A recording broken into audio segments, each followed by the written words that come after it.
She satisficed across the hallway. A ghost wearing expensive perfume and a silver compass necklace he'd bought 10 years ago for a woman who vanished without a word. Ethan Brooks hadn't spoken her name in a decade. He'd buried every memory of her beneath school lunches, overtime shifts, and bedtime stories for a son who'd never known his mother. Now she was standing 3 feet away, asking him to fix her television. And the worst part? She looked at him like she didn't recognize the man she'd destroyed. If you want to find out what happens when the past refuses to stay buried, stay with me until the end. Hit that like button.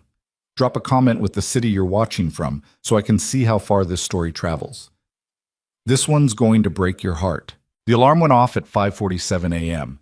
because Ethan Brooks had never trusted round numbers.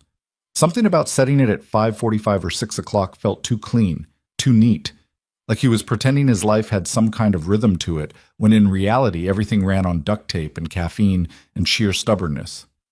He rolled over in the dark, slapped the phone screen until the noise stopped, and lay there for exactly 11 seconds, his daily allowance for feeling sorry for himself, before swinging his legs over the side of the bed. The apartment was cold. It was always cold. The building's heating system had been under repair since before Noah was born, which meant Ethan kept a space heater in the hallway between the 2 bedrooms and hoped for the best. He patted across the worn carpet in socks that didn't match, one gray, one black, both thin at the heel, and pushed open Noah's door just enough to check. His son was asleep on his stomach with one arm hanging off the bed and his mouth slightly open, a stuffed dinosaur wedged under his chin. 7 years old and already developing Ethan's habit of sleeping like he'd been dropped from a height.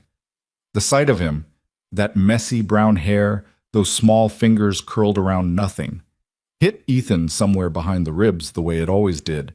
Every single morning. You'd think he'd get used to it. He never did. Ethan pulled the blanket up over Noah's shoulder and backed out without making a sound. The floorboard near the door groaned. It always groaned. He'd memorized where to step to avoid it and failed every time. But Noah didn't stir. The kitchen was barely a kitchen. It was more like a suggestion. A narrow strip of counter with a stove that took 3 tries to light, a refrigerator that hummed loud enough to hear from the bathroom, and exactly enough cabinet space to hold the same rotation of meals Ethan had been cooking for 3 years. Pasta, rice, and chicken. Soup when the budget got tight. Pancakes on Saturdays because Noah asked for them every week, and Ethan would sooner sell a kidney than say no. He started the coffee maker, a second-hand machine he'd found at a yard sale that dripped too slow and made everything taste vaguely like cardboard, and leaned against the counter with his arms crossed, staring at the dark window above the sink while the pot filled. The reflection looking back at him was 32 years old and looked 40. Not in a dramatic movie star aging kind of way. Just tired, worn at the edges, like a book someone had read too many times and never bothered to shelve properly. By 6:20, he had Noah's lunch packed: turkey sandwich, apple slices, a juice box, and 2 cookies he'd hidden inside a folded napkin because Noah liked discovering them, called them secret treasure, and had laid out clothes on the chair beside Noah's bed. By 6:30, he was standing in the hallway again. "Noah? Hey, time to get up, bud." A groan from under the blanket. "I know, me too. Come on. 5 more minutes." "You said that yesterday and we were late." "I was practicing negotiation." Ethan bit back a smile. "Where'd you learn that word?" "Ms. Patterson said it in class. She said adults negotiate all the time."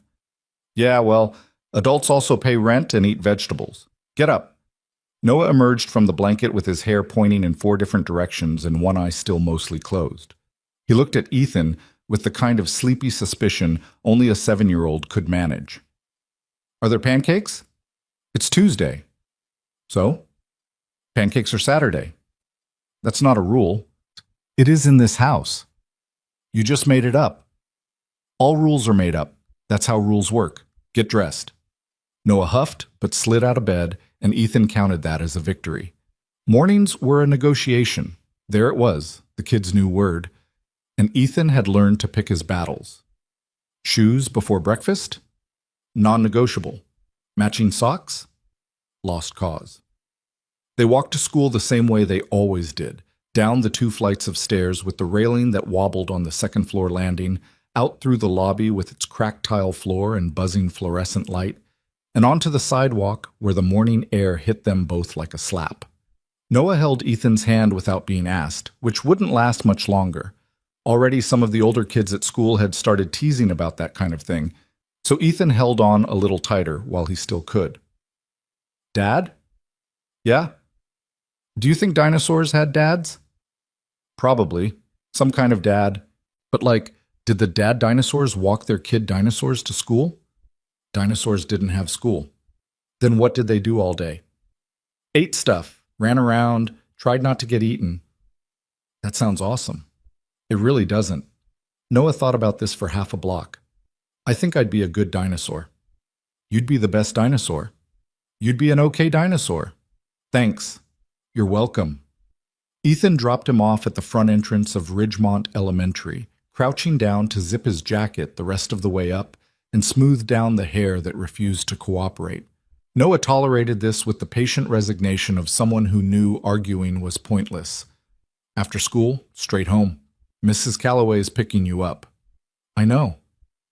And if she offers you those hard candies again, say thank you and don't chew them because they'll pull my fillings out. You don't have fillings. Then why can't I chew them? Because I said so. Go learn something. Noah grinned and disappeared through the doors, backpack bouncing against his spine, and Ethan stood there on the sidewalk for a beat too long, watching the space where his son had been. He did this every morning. Couldn't help it. There was always that half second of irrational panic. What if something happens? What if I don't see him again? What if this is the morning everything falls apart? That he'd never been able to shake. The therapist he'd seen twice before he couldn't afford it anymore had called it hypervigilance. Ethan called it being a parent. He walked to work. The repair shop was called Henderson's, though nobody named Henderson had worked there in a decade. It sat on the corner of Maple and 4th, squeezed between a laundromat and a check cashing place, and specialized in the kind of appliances people couldn't afford to replace. Washing machines, dryers, window air conditioning units that should have been retired years ago but kept limping along because their owners couldn't swing a new one. Ethan had started there at 24, back when Noah was still a baby, strapped to his chest in a carrier while he soldered circuits and replaced belts.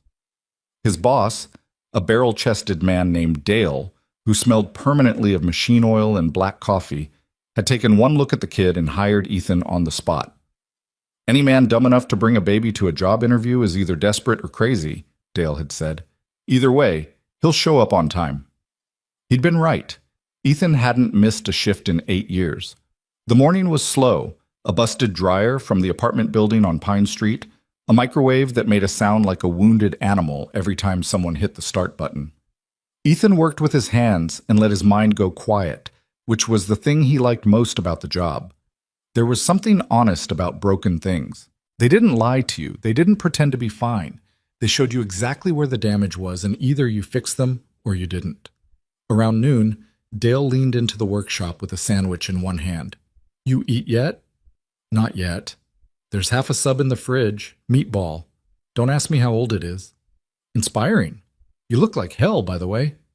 Thank you. When's the last time you slept more than 5 hours? Ethan didn't answer, which was itself an answer. Dale shook his head and disappeared back into the front office, muttering something about young people and self-destruction. The truth was, Ethan hadn't slept well in years. Not since before. That was how he categorized his life now, before and after. Before was a blur of half-remembered feelings, being 22, being stupid, being so in love with someone that he forgot to be careful. After was everything that came next.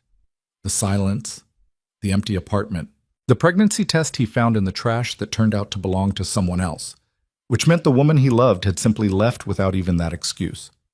And then Noah's mother, a different woman, a different mistake, a rebound that lasted exactly long enough to produce a child and not a day longer, walking out when the baby was 4 months old because, in her words, I'm not built for this. 2 women, 2 disappearances. Ethan had stopped looking for patterns and started building walls.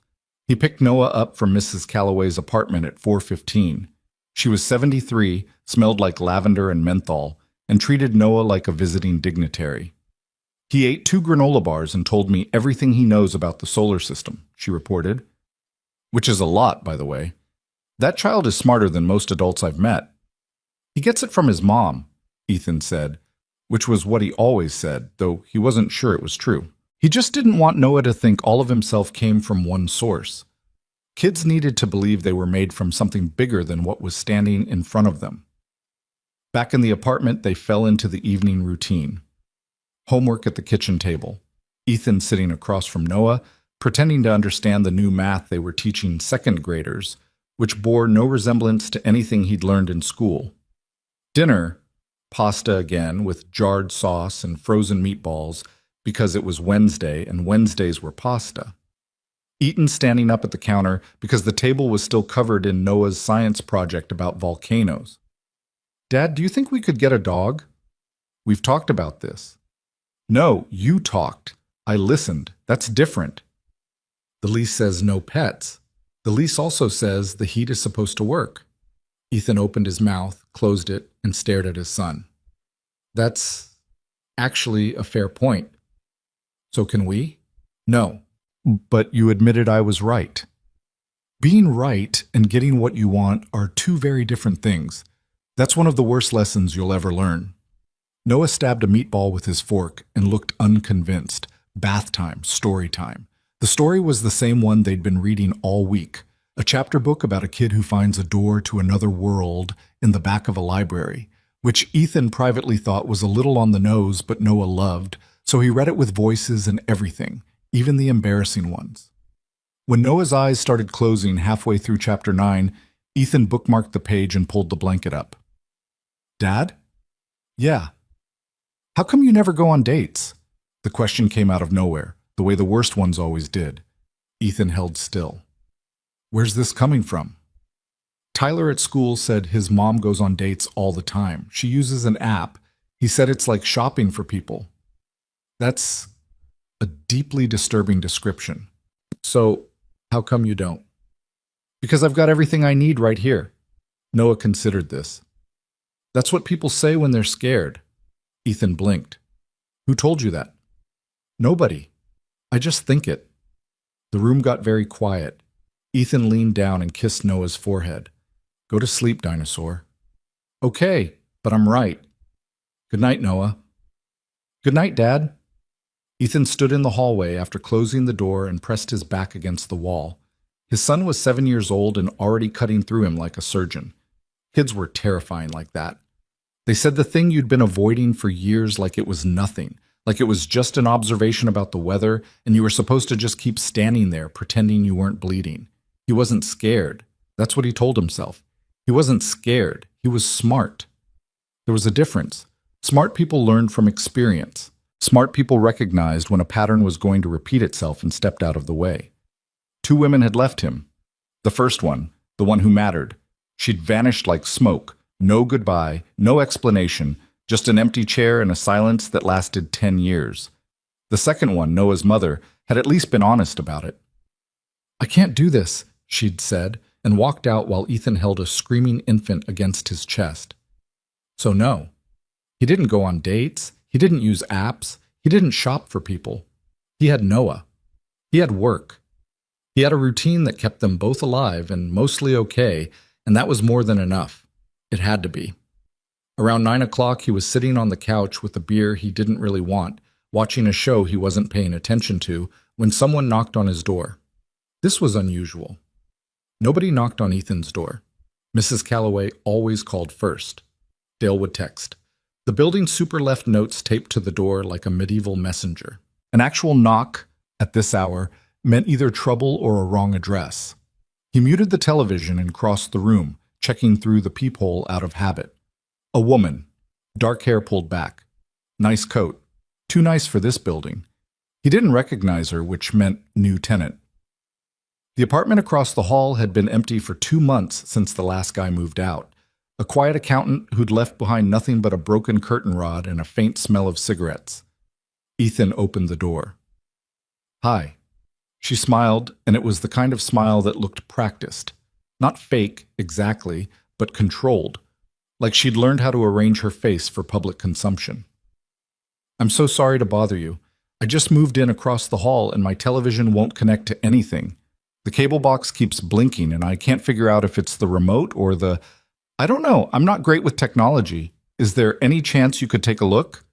Her voice was polished, educated, the kind of voice that belonged in a conference room, not a hallway with water-stained ceiling tiles and carpet that smelled like mildew. Sure, Ethan said, because that's what you said when your neighbor asked for help and you were raised by a woman who believed that rudeness was a character flaw. Let me grab a... He stopped. He stopped because he saw the necklace.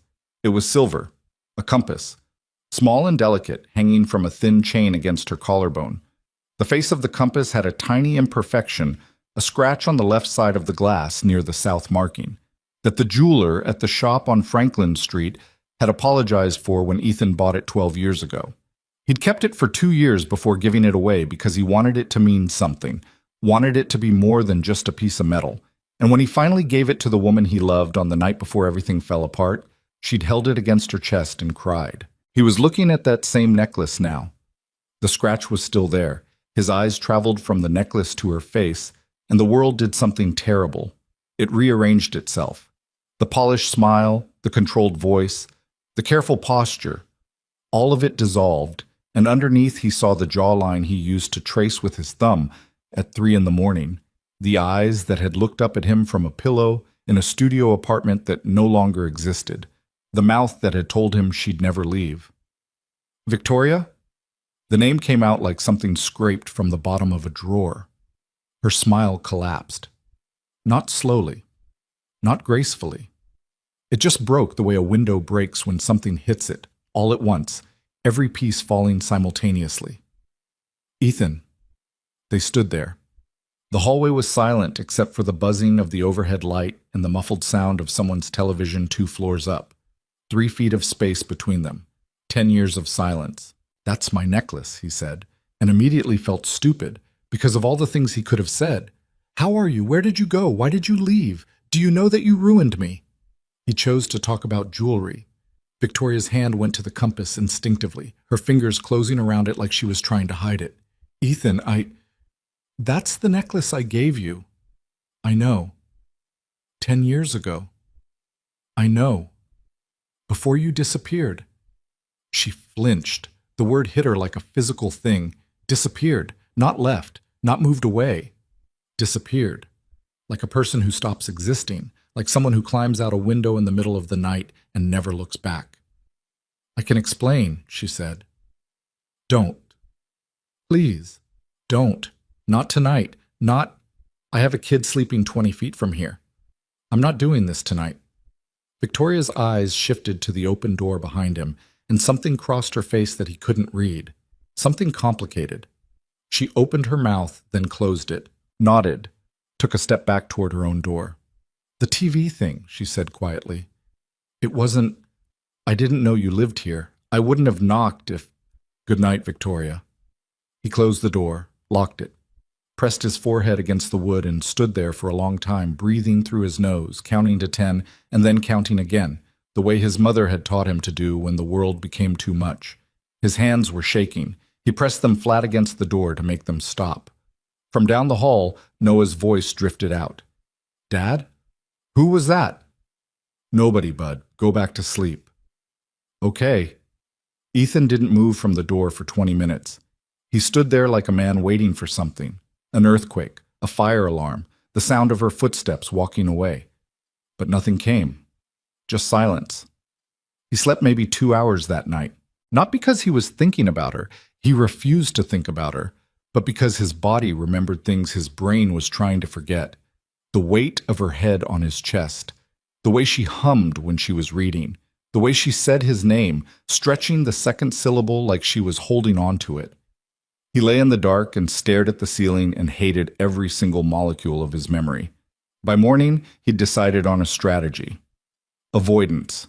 Complete, thorough, disciplined avoidance. He was good at routines.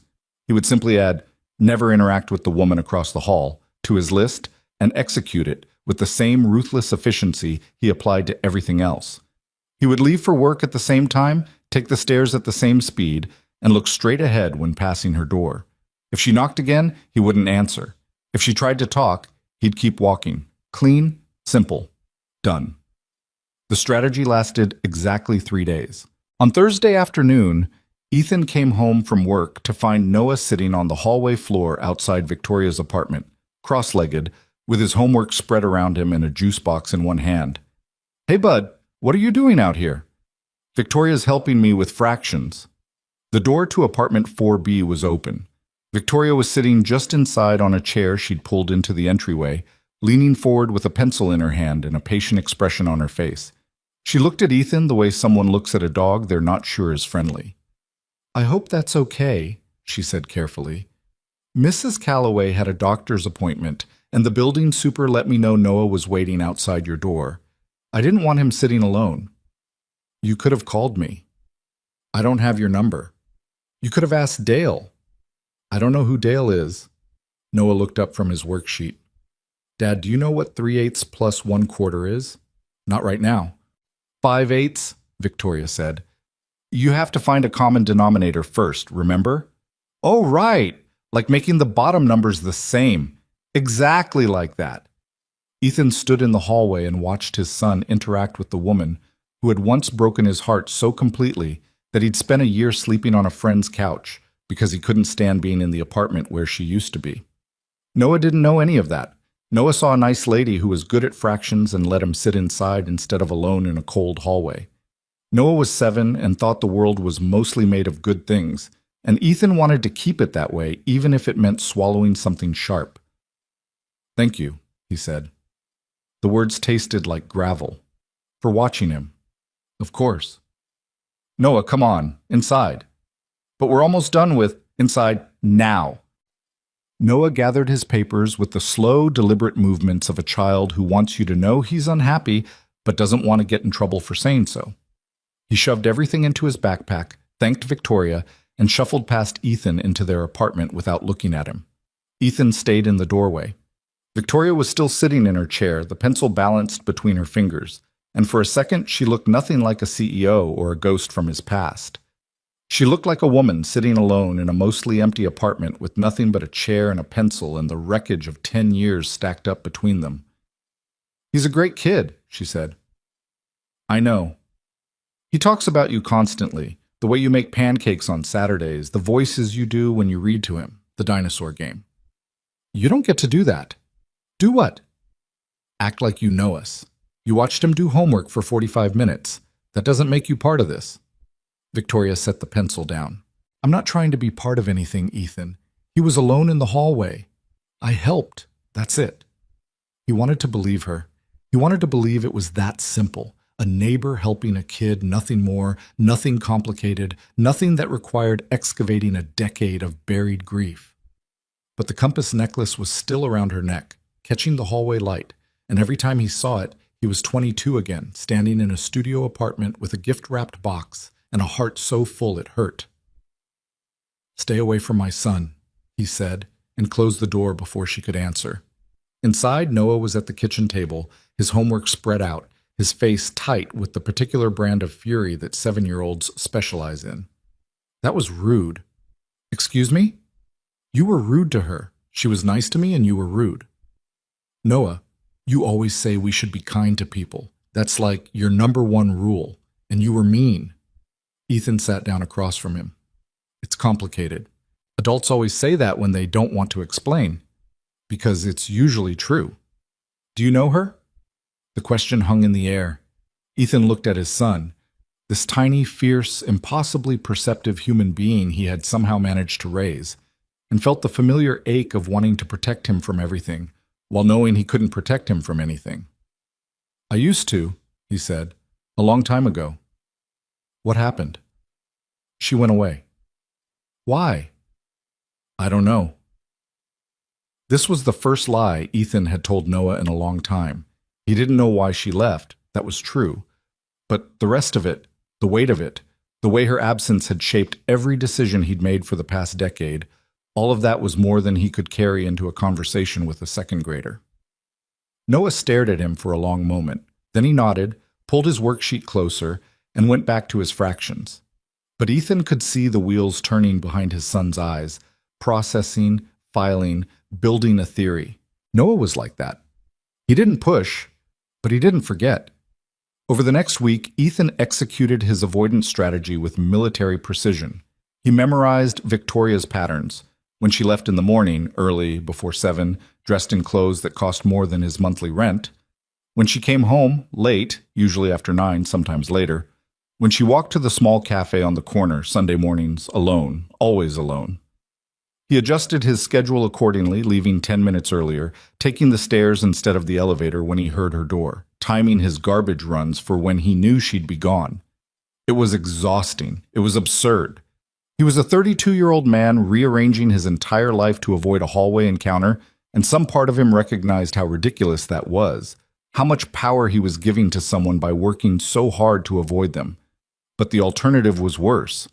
The alternative was talking to her, looking at her, letting the past crack open and spill out all over the life he'd built from scratch. But Noah, stubborn, social, impossibly warm-hearted Noah, didn't get the memo. Victoria showed me how to make paper airplanes that actually fly, like really fly. Not the crummy kind that just nosedive.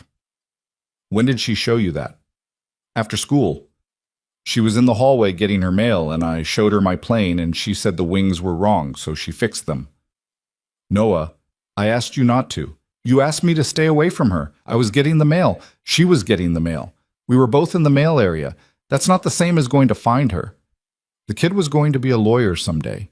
Ethan could already see the closing arguments. Besides, Noah continued, folding a piece of paper with intense concentration, she's sad. Ethan paused. What? She's sad. I can tell. She smiles, but her eyes don't do the thing. What thing? You know, the crinkly thing. When people really smile, their eyes get crinkly. Hers don't. She does the mouth part, but not the eyes part. Ethan didn't say anything for a long time. He watched his son fold the paper, crease it carefully, hold it up to inspect the wings. You notice a lot for a kid, he said finally. I'm not a kid. I'm 7. My mistake. Noah launched the paper airplane. It sailed across the living room in a long, smooth arc and landed on the couch. He pumped his fist. Victoria was right. It's all about the wing angle. That night, after Noah was asleep, Ethan sat on the couch with the television off and the apartment dark and thought about what his son had said. She's sad. Her eyes don't do the crinkly thing. 7 years old, and the kid could read people better than most adults Ethan knew. It was a gift, or maybe a survival skill. Children of absent mothers learn to study faces early, to map the emotional landscape of the people around them, to notice when something was wrong before anyone said it out loud. He didn't want to care that Victoria was sad. He didn't want to care about anything related to Victoria. She had made her choices 10 years ago, and those choices had consequences. And one of those consequences was that Ethan Brooks no longer gave a damn about her emotional state. Except that wasn't entirely true, and he knew it, and the knowing was the worst part. Somewhere around 11 o'clock, he heard her door open and close. Footsteps in the hallway, soft, hesitant, then stopping. He imagined her standing outside his door the way he sometimes stood outside Noah's. Just listening, just checking, just making sure the world on the other side was still intact. Then the footsteps moved away, and a door clicked shut, and the hallway went quiet again. Ethan pressed his palms against his eyes and breathed. The thing about building walls was that they worked. They kept the bad stuff out. They kept you safe. But they also kept you trapped inside with yourself. And yourself was not always the best company. Yourself remembered things you'd rather forget. Yourself asked questions at 2 in the morning that you couldn't answer. Yourself noticed when the woman across the hall was sad and couldn't stop noticing, no matter how many walls you built or schedules you rearranged or doors you closed. He got up, walked to the kitchen, poured the rest of his beer down the sink, and went to bed. Tomorrow would be the same as today. Routine, discipline, forward motion. That was the plan. It had always been the plan. The plan lasted 12 days. On a Friday afternoon in late October, Ethan came home from Henderson's with grease under his fingernails and a headache that had been building since lunch, and found Noah sitting on the floor of Victoria's apartment with a plate of apple slices and a glass of milk, his science textbook open in front of him, while Victoria sat cross-legged on the carpet beside him, pointing at a diagram of the water cycle. Evaporation is the easy part, she was saying. The water gets warm, it rises. Think of it like when you take a hot shower and the mirror gets all foggy. Oh, so the fog is evaporation? Condensation, technically. The water vapor hits the cold mirror and turns back into tiny droplets.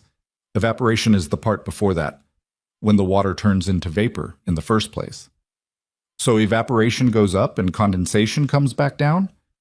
Basically, yes. And when enough condensation collects in the clouds, it rains. Exactly. Noah looked up and saw Ethan in the doorway. His face went through 3 expressions in 2 seconds: surprise, guilt, and then a defiant kind of calm that said he'd already prepared his defense. Before you say anything, Noah started, get your stuff. Mrs. Calloway canceled again. Her knee is bothering her. Victoria was coming home early anyway, and she said, I said, I'd be happy to sit with him until you got back, Victoria finished. She stood up slowly, brushing carpet lint off her knees, and met Ethan's eyes with an expression that was careful but not apologetic. The building super has my number now. He called me when Mrs. Calloway canceled. I didn't think you'd want Noah waiting alone. Ethan leaned against the doorframe and crossed his arms. The apartment behind Victoria was different from what he'd expected. Sparse, a couch, a table, a few boxes still unpacked in the corner. No artwork on the walls, no photographs. It looked like a place someone was passing through, not living in. For a woman who ran a billion-dollar company, she'd furnished her home like someone who wasn't planning to stay. Noah, go home. I'll be there in a minute. Dad, now.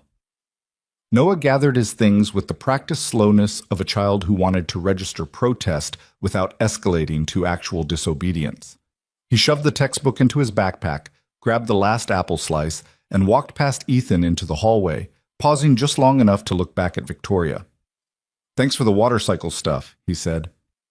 Any time, she said, and the way she said it, soft, automatic, like she'd been saying it to him for years, made something twist in Ethan's chest. Noah's footsteps retreated. A door opened and closed. Then it was just the two of them, standing 5 feet apart in an apartment that smelled like new paint and cardboard. And the silence between them was so heavy Ethan could feel it pressing against his shoulders. You need to stop this, he said. Stop what? Being available when your 7-year-old is alone in a hallway? Stop inserting yourself into his life. Victoria's jaw tightened. I'm not inserting myself into anything. I'm responding to situations as they come up. Your babysitter cancels, your kid needs somewhere safe to wait, and I'm 20 feet away. What was I supposed to do, close the door? Yes. No, I wasn't going to do that, and you know it. What I know is that you're very good at showing up when it's convenient and disappearing when it's not. The words landed harder than he meant them to. He watched the impact move across her face, the slight flinch, the way her chin lifted like she was bracing for a follow-up punch. For a second, he felt a flicker of something that might have been shame, but he buried it before it could take root. That's fair, she said quietly. I deserve that. Don't do that either. Do what? Be gracious about it. It makes it harder to be angry at you. A ghost of something that might have been a smile crossed her face and disappeared. Sorry, I'll work on being less gracious. Ethan stared at her. She stared back. The compass necklace caught the light from the bare overhead bulb, and he wanted to look away from it, but couldn't. The same way you can't look away from a car accident or a house fire or any other thing that is destroying you in real time. Why are you here, Victoria? You know why. I moved in. I live here now. A CEO living in a building where the heat doesn't work and the elevator breaks every other week. In an apartment you furnished with a couch and some boxes. Why are you really here? She was quiet for a long moment. Then she walked to the window, leaned against the sill, and looked out at the parking lot below. The late afternoon light caught the angles of her face, and for a second she looked exactly the way she had at 20. Before the money, before the company, before whatever had turned her into this polished, controlled version of a person he used to know. I got divorced 8 months ago, she said. Robert, we were married for 4 years. He was fine. He was fine. That was the problem. Everything was fine. The house was fine. The dinners were fine. The vacations were fine. We were two people performing a marriage for an audience that didn't exist. She paused. After the divorce, I couldn't stay in that world. The penthouse, the board meetings, the people who smile at you because of what you're worth, not who you are. I needed to go somewhere nobody knew me, somewhere I could just stop. So you picked this building, huh? I picked a listing that was cheap and anonymous and far enough from my office that nobody would think to look for me here. I didn't know you lived here, Ethan.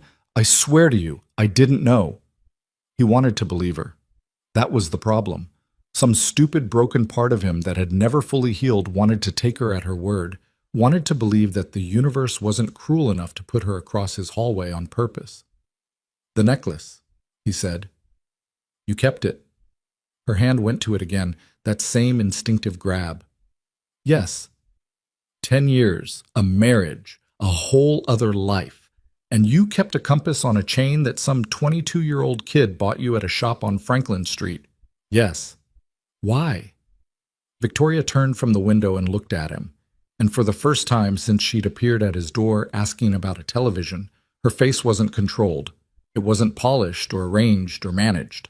It was raw, the way faces get when the person wearing them is too tired to pretend anymore. Because it was the only thing anyone ever gave me that meant something, she said. Ethan felt the wall inside him crack. Not break. He wasn't there yet. But crack, the way ice cracks when the temperature shifts just enough. A hairline fracture, barely visible, but there. He turned and walked back to his apartment without saying another word. That night, he lay awake again. But this time it wasn't just memory keeping him up. It was something worse. It was curiosity. The questions he'd locked away for a decade were rattling their cages. Why did she leave? What happened? What was so important that she couldn't pick up a phone, write a letter, send a single word to tell him she was alive? He'd spent 10 years filling that silence with his own answers, and every answer was some version of she didn't care enough to stay. But the necklace complicated that narrative. You don't keep a cheap compass pendant for 10 years through a marriage and a divorce if you don't care. You throw it away. You lose it. You forget which drawer it's in. You don't wear it against your skin in a building where the man who gave it to you might see it, unless you want him to see it. That thought kept him awake until 4 a.m. Saturday came, and with it, pancakes. Noah was already at the table when Ethan shuffled into the kitchen, his chin propped on his fists, watching Ethan with an intensity that was mildly alarming. What? Ethan asked, pulling the mixing bowl from the cabinet. Nothing. You're staring. I'm observing. Ms. Patterson says observation is the first step of the scientific method. And what hypothesis are you forming? That you're in a bad mood, and it has something to do with Victoria. Ethan cracked an egg into the bowl harder than necessary. A piece of shell fell in. He fished it out with his finger and flicked it into the sink. I'm not in a bad mood. Your eyebrows are doing the thing. What thing? The angry caterpillar thing, where they get all scrunched together in the middle. I don't have angry caterpillar eyebrows. You kind of do. Ethan whisked the batter and said nothing. Noah waited approximately 45 seconds, a personal record for patience, before continuing. She's really smart, Dad. Like, really smart. She explained fractions better than Ms. Patterson does, and Ms. Patterson went to college for it. Ms. Patterson went to college for teaching, not fractions. Well, Victoria's still better at it. Eat your pancakes. You haven't made them yet. Then wait quietly. Noah lasted about 30 seconds of quiet. Can I ask her to come over for pancakes? No. Why? Because pancakes are our thing. Things can be more people's thing. That's how things work. Pizza used to be Italy's thing, and now everybody has it. Ethan poured batter into the pan and watched it bubble. His son's logic was, as usual, both infuriating and difficult to argue with. It's different, Noah. How? It just is. That's what you say when you don't have a real answer. The pancake burned on one side because Ethan flipped it too late. He scraped it onto Noah's plate anyway and poured another one. Noah looked at the lopsided, slightly charred pancake and then looked at his father with an expression of profound tolerance. It's fine, Noah said. I like them crispy. He didn't like them crispy. They both knew that. But he ate it anyway, drowning it in syrup, and Ethan loved him so much in that moment that his throat hurt. The confrontation came the following Thursday. Not because Ethan planned it. He was still committed to his avoidance strategy, even though it was failing spectacularly. But because the universe apparently had other ideas. He was coming up the stairs with a bag of groceries when he heard Victoria's voice from the second-floor landing, and she was on the phone, and she was angry. Not shouting. Worse than shouting. Her voice was low and controlled and sharp, each word delivered like a blade wrapped in silk. I said, "No, Marcus. I don't care what the board wants. I'm not coming back for the quarterly review. That's why I hired you, to handle the things I don't want to handle. No, listen to me. I spent 6 years building that company from a 2-person startup into something real, and now they want me to show up and smile for investors while they restructure my own division behind my back? Tell them I'll review the numbers remotely. If they don't like it, they can find someone else to be CEO." A pause. "I'm aware of what the stock price is doing. I'm also aware that I haven't slept more than 4 hours a night in 3 weeks, and I can't remember the last time I ate a meal that didn't come out of a container. So forgive me if shareholder confidence isn't my top priority right now." Another pause. "I know what I sound like, Marcus. I sound like someone who's tired. Handle the meeting. I trust you. Goodbye." Ethan stood on the stairs, groceries pressing against his chest, and realized he'd been holding his breath. He took a step, and the stair creaked. Because, of course it did, because this building was physically incapable of discretion, and Victoria turned. She was wearing sweatpants and an oversized sweater, no makeup. Her hair was down, messy, pushed behind her ears. Without the armor of her professional appearance, she looked smaller, more human. The dark circles under her eyes were visible even in the dim stairwell light. "How much of that did you hear?" she asked. "Enough." She leaned against the wall and closed her eyes for a second. "Great. Perfect. For what it's worth, you're right. If they're restructuring behind your back, showing up to smile for cameras isn't going to fix that." She opened her eyes and looked at him with something that resembled surprise. "Since when do you know anything about corporate restructuring?" "I fix washing machines for a living. You'd be amazed what people tell the repair guy. I've heard more about corporate politics from the break room at Lawton and Associates than most MBAs learn in 2 years. The corner of her mouth twitched, not a full smile, just a twitch. "Lawton and Associates sends their laundry out for repair? Their dryer. It's a commercial unit, breaks down every 3 months because they overload it. I've told them 100 times to run smaller cycles, but nobody listens to the guy with the toolbox. Nobody listens to the woman with the title either. Different toolbox, same problem." They stood there in the stairwell, and for the first time since she'd knocked on his door, the air between them felt almost bearable. Not comfortable. Not easy, but bearable. Like two people who'd been holding their breath underwater and had finally broken the surface just long enough to get one gulp of air. "I need to ask you something," Ethan said, "and I need you to tell me the truth. Not the polished version, not the version you've rehearsed, the actual truth." Victoria's face changed. The almost smile disappeared. She straightened up, pressed her back against the wall, and wrapped her arms around herself. "Okay. Why did you leave?" "Ethan, I've spent 10 years coming up with my own answers. I've written 100 different stories about why you disappeared. Some of them are generous. Most of them aren't. But they're all mine, and none of them are real. So tell me, why did you walk out of my life without a single word?" The stairwell was quiet.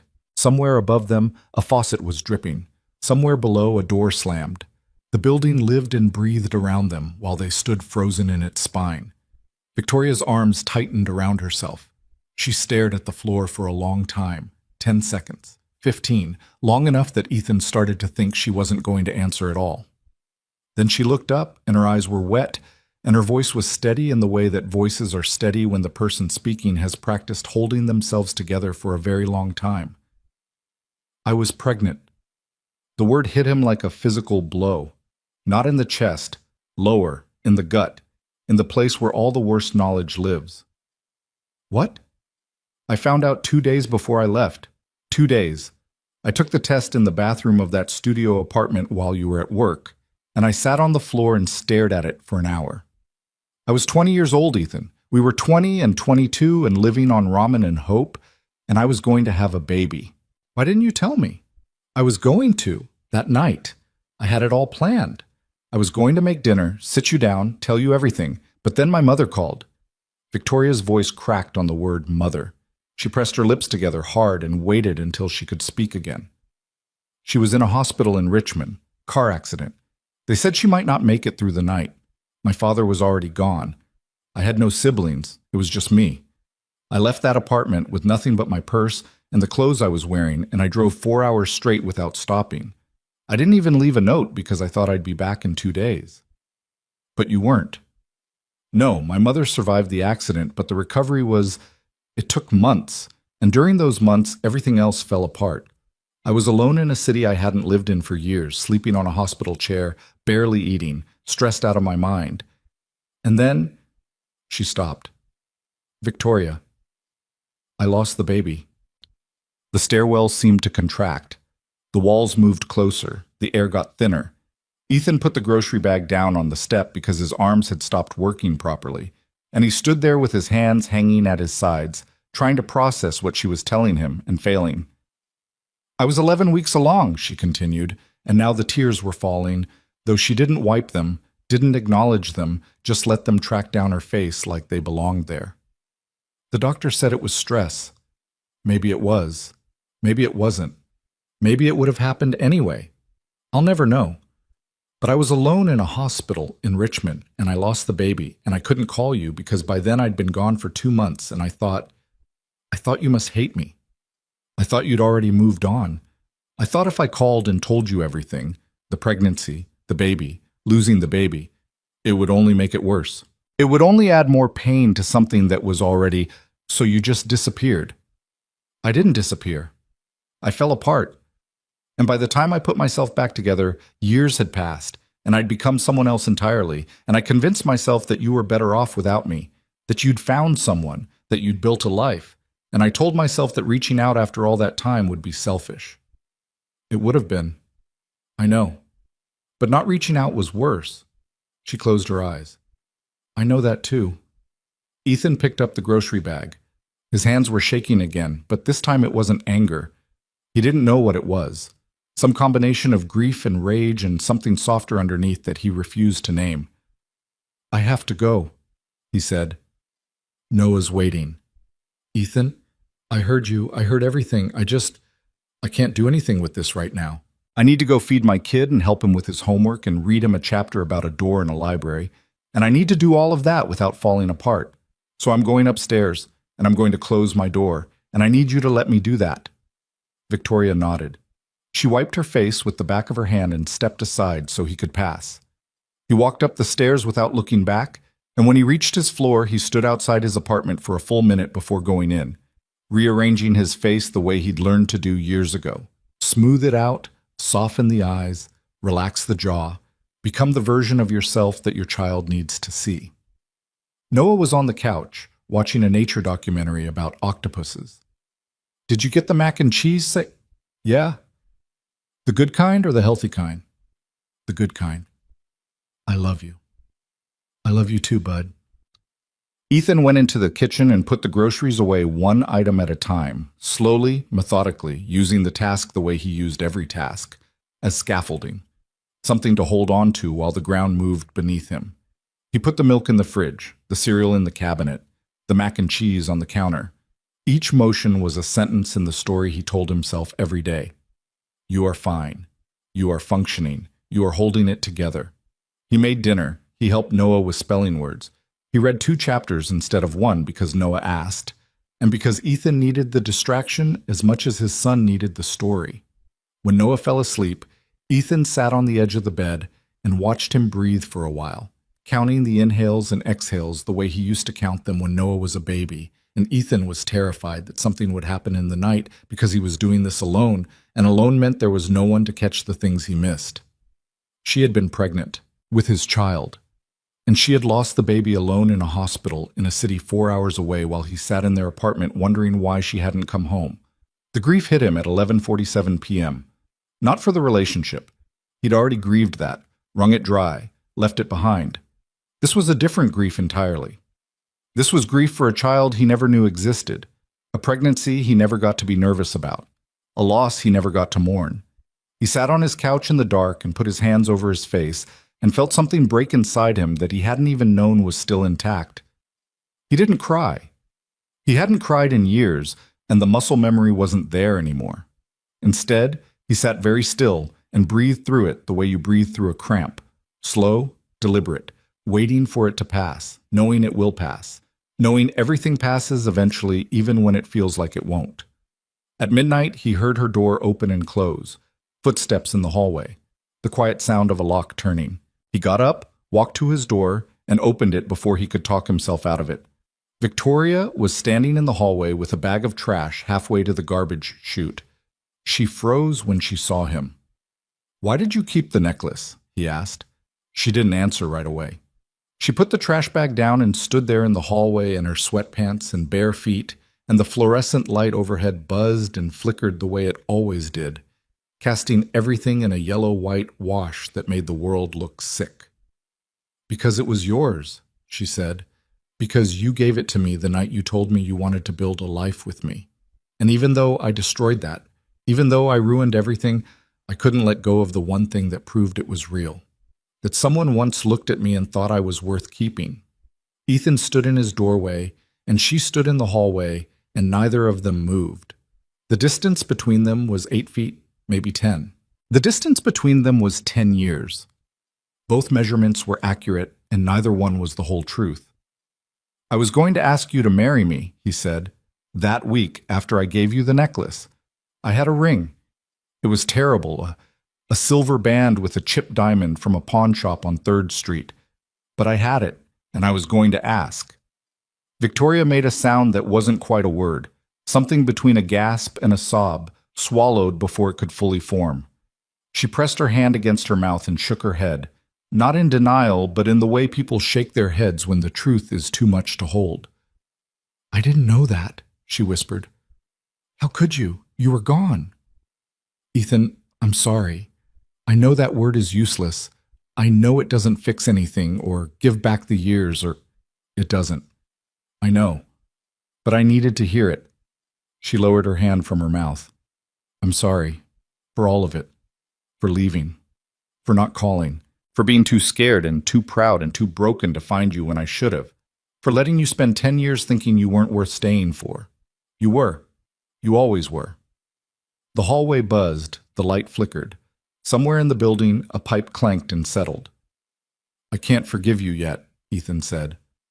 "I want you to know that. I hear what you're saying, and I understand why it happened, and I still can't forgive you. Not tonight. I'm not asking you to." "Good. Because I'm not offering." They looked at each other across that terrible, necessary distance, and something shifted. Not a wall coming down. Nothing that dramatic. More like a door unlocking. Still closed. Still separating them, but no longer sealed. "Good night, Victoria." "Good night, Ethan." He went back inside. She picked up her trash bag and continued down the hall. 2 doors closed, almost simultaneously, and the hallway returned to its usual state.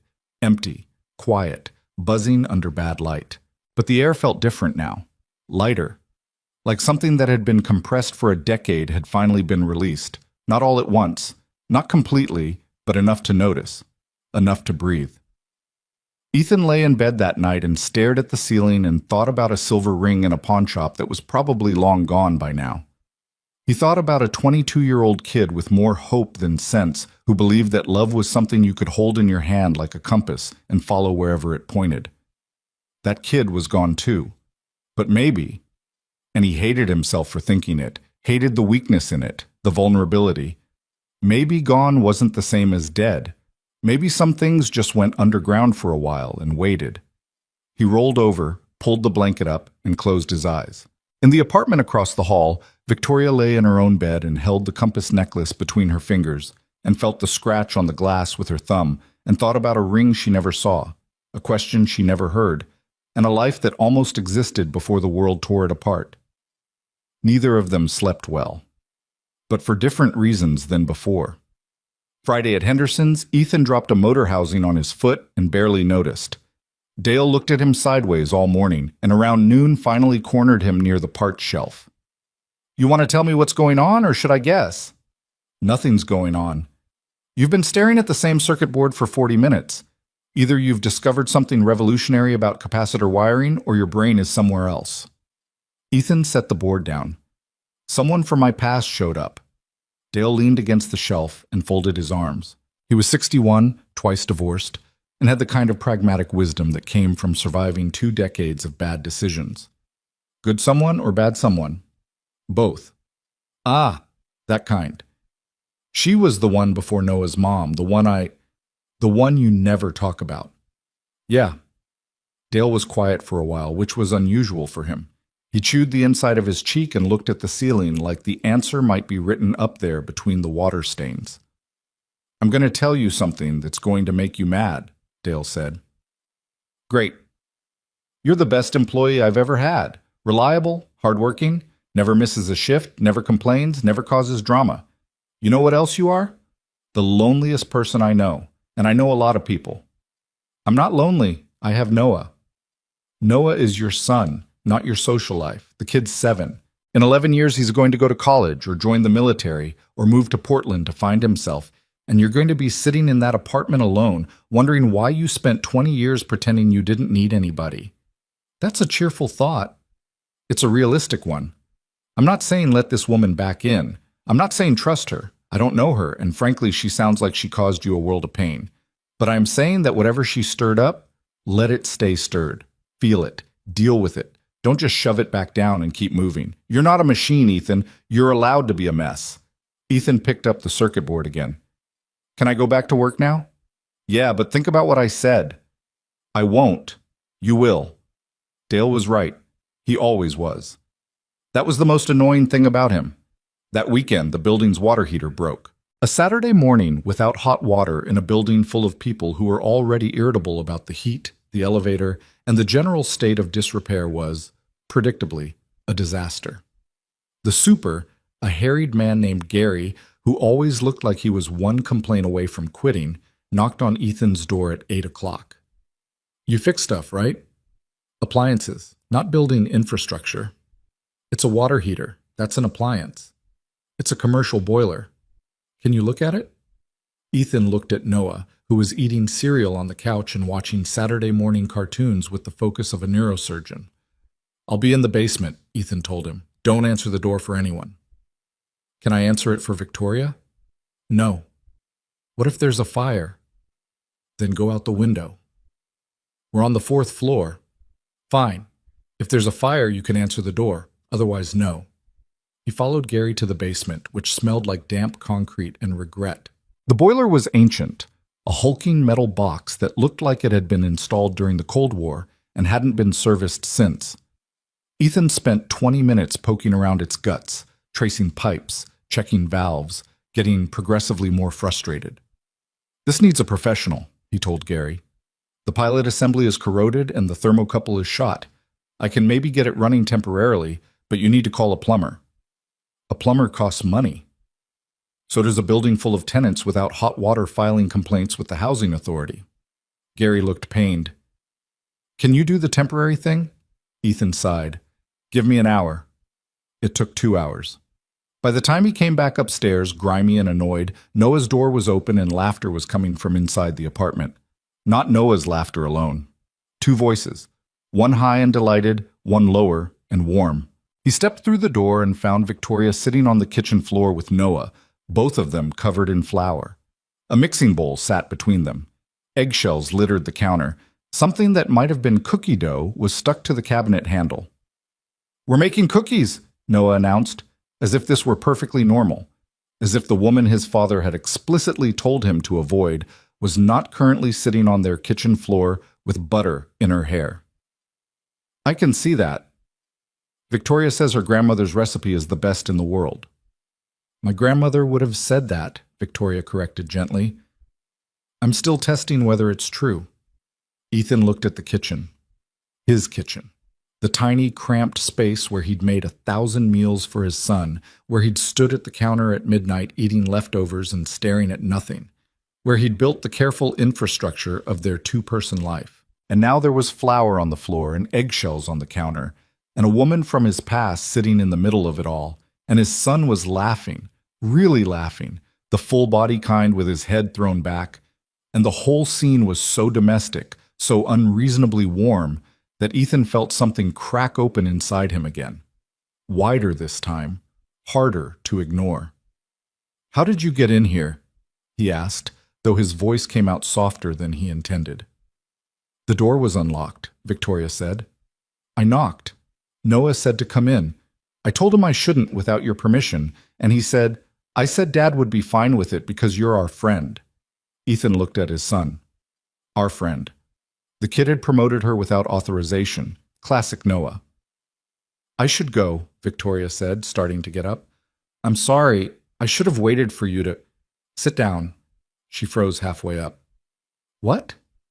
"You've already destroyed my kitchen. You might as well finish the cookies." Victoria looked at him like she was waiting for the trap. When none came, she slowly sat back down. Noah, oblivious to the silent negotiation happening above his head, was already spooning dough onto a baking sheet with more enthusiasm than precision. "They're going to be lopsided," Ethan said, looking at the uneven lumps of dough. "Lopsided cookies taste the same as round ones," Noah said. "He's right," Victoria said. "Don't team up on me. That's not allowed." "Why not?" Noah asked. "Because I'm outnumbered, and I don't like it." Noah looked at Victoria. Victoria looked at Noah. They both looked at Ethan with identical expressions of amused defiance, and for one disorienting second the resemblance between them, not physical, but something deeper, some shared frequency of stubbornness and warmth, was so striking that Ethan had to look away. He leaned against the counter and watched them finish. Victoria showed Noah how to space the cookies so they wouldn't merge together in the oven.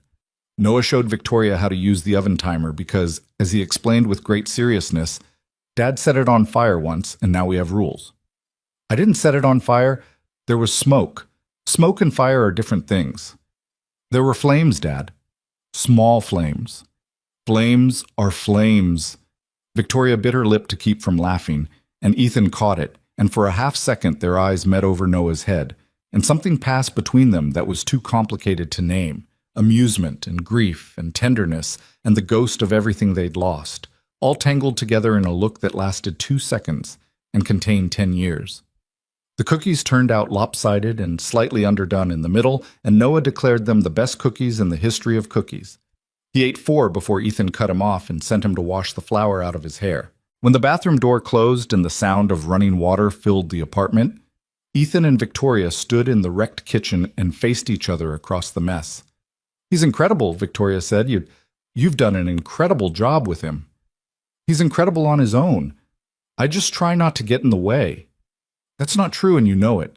He's kind because you taught him to be kind. He's brave because he watches you be brave every day. He's—" She stopped herself, looked down at the flour-dusted floor. "I'm overstepping." "A little. I'll clean up. You don't have to—" "Victoria." She looked up. "Thank you. For the cookies, for being good with him. I don't know what we're doing here, and I don't know what this is, and I'm not ready to figure it out. But thank you." She nodded. Then she picked up the mixing bowl and carried it to the sink and started washing dishes, and Ethan picked up a towel and started drying, and they worked in silence, side by side, their elbows occasionally bumping in the narrow space, and neither of them pulled away. The cookies changed things. Not in some grand, dramatic way. Nobody made a speech. Nobody declared anything. Nobody sat down and had a conversation about what was happening between the three of them. It was quieter than that. Slower. Like a door that had been pushed open half an inch and left there, and over the following weeks, the draft coming through that crack grew warmer and wider until ignoring it required more effort than acknowledging it. It started with small things. Victoria began leaving a container of cut fruit outside Ethan's door on Tuesday mornings, strawberries, grapes, melon slices, with a sticky note that said nothing more than "for N's lunch." The first time, Ethan stared at it for a solid minute, debating whether to throw it away on principle. He didn't. Noah found it before he could decide and ate 3 strawberries before Ethan could say anything, and after that, throwing it away would have required an explanation he wasn't prepared to give. Then it was the homework thing. Mrs. Calloway's knee had gotten worse. She was on a waiting list for a replacement, her doctor said, which in practical terms meant she was unreliable as a pickup option roughly half the time. The building super, apparently having decided that Victoria was now the designated backup adult on the fourth floor, had started calling her whenever Mrs. Calloway canceled, and Victoria always said yes. Always. Whether she was in the middle of a conference call or reviewing quarterly projections on her laptop or staring at the wall of her mostly empty apartment doing nothing at all, the answer was always yes. Ethan found out about this arrangement 3 weeks after it started, when he came home on a Wednesday to find Noah sprawled on Victoria's living room floor. She'd bought a rug now, thick and blue, the kind of rug that suggested she was planning to stay, working on a diorama for his class project about ecosystems. "We're making a rainforest," Noah announced without looking up. He was gluing a plastic frog to a piece of painted cardboard with the intensity of a bomb technician. "Victoria says the canopy layer is the most important part because it blocks like 90% of the sunlight." 97, Victoria said. She was sitting on the couch with her laptop open, though Ethan could see she wasn't looking at it. Her eyes were on Noah, watching him work with an expression that Ethan recognized because he wore it himself every day. That particular blend of tenderness and disbelief that came from watching a child exist in the world and thinking, somehow, against all odds, this small person is real. "You're doing this a lot," Ethan said from the doorway. "The babysitting." "It's not babysitting." "What is it then?" Victoria closed her laptop. "It's hanging out with a kid who likes frogs and asks 1,000 questions an hour and thinks I'm funny. Which, for the record, almost nobody thinks I'm funny. My CFO told me once that my sense of humor was challenging. So this is a significant ego boost." Noah looked up. "What's a CFO?" "Chief Financial Officer. He handles money for my company." "Is he nice?" "He's competent. That's better than nice in business." "That sounds sad." Victoria laughed. A real laugh. The kind that came from somewhere deep and surprised her on the way out. Ethan watched it happen and felt something shift in his chest, a tectonic movement so far below the surface that he couldn't identify what had moved or where it had gone, only that the landscape afterward was different from the landscape before. "Come on, bud," he said. "Let the woman work." "She's not working. She closed her laptop when you showed up." "Noah, I'm just saying what I observed. Scientific method. You're weaponizing the scientific method, and Ms. Patterson would not approve." Noah peeled the plastic frog off his fingers. He'd glued himself to it, and started packing up his supplies with the trademark slowness of a child who wasn't ready to leave. Victoria handed him a plastic bag for the wet paintbrushes without being asked, which meant she'd done this before, which meant they had a system, which meant this was no longer an occasional thing but a routine, and Ethan hadn't even noticed it forming. That bothered him. Not the routine itself. Noah was happy, Victoria was responsible, the arrangement worked, but the fact that it had happened without his permission. His life was built on control, on knowing where every piece was and what it was doing at all times, and somehow, without him deciding to allow it, Victoria had become a piece. In the hallway, after Noah had gone inside with his diorama, Ethan turned back to Victoria. "I need to know something." "Okay. Is this temporary?" "Is what temporary?" "This. Whatever you're doing. The fruit, the homework, the rug." "The rug? You bought a rug. When you moved in, your apartment looked like a storage unit. Now there's a rug and a bookshelf, and I'm pretty sure I saw curtains last week.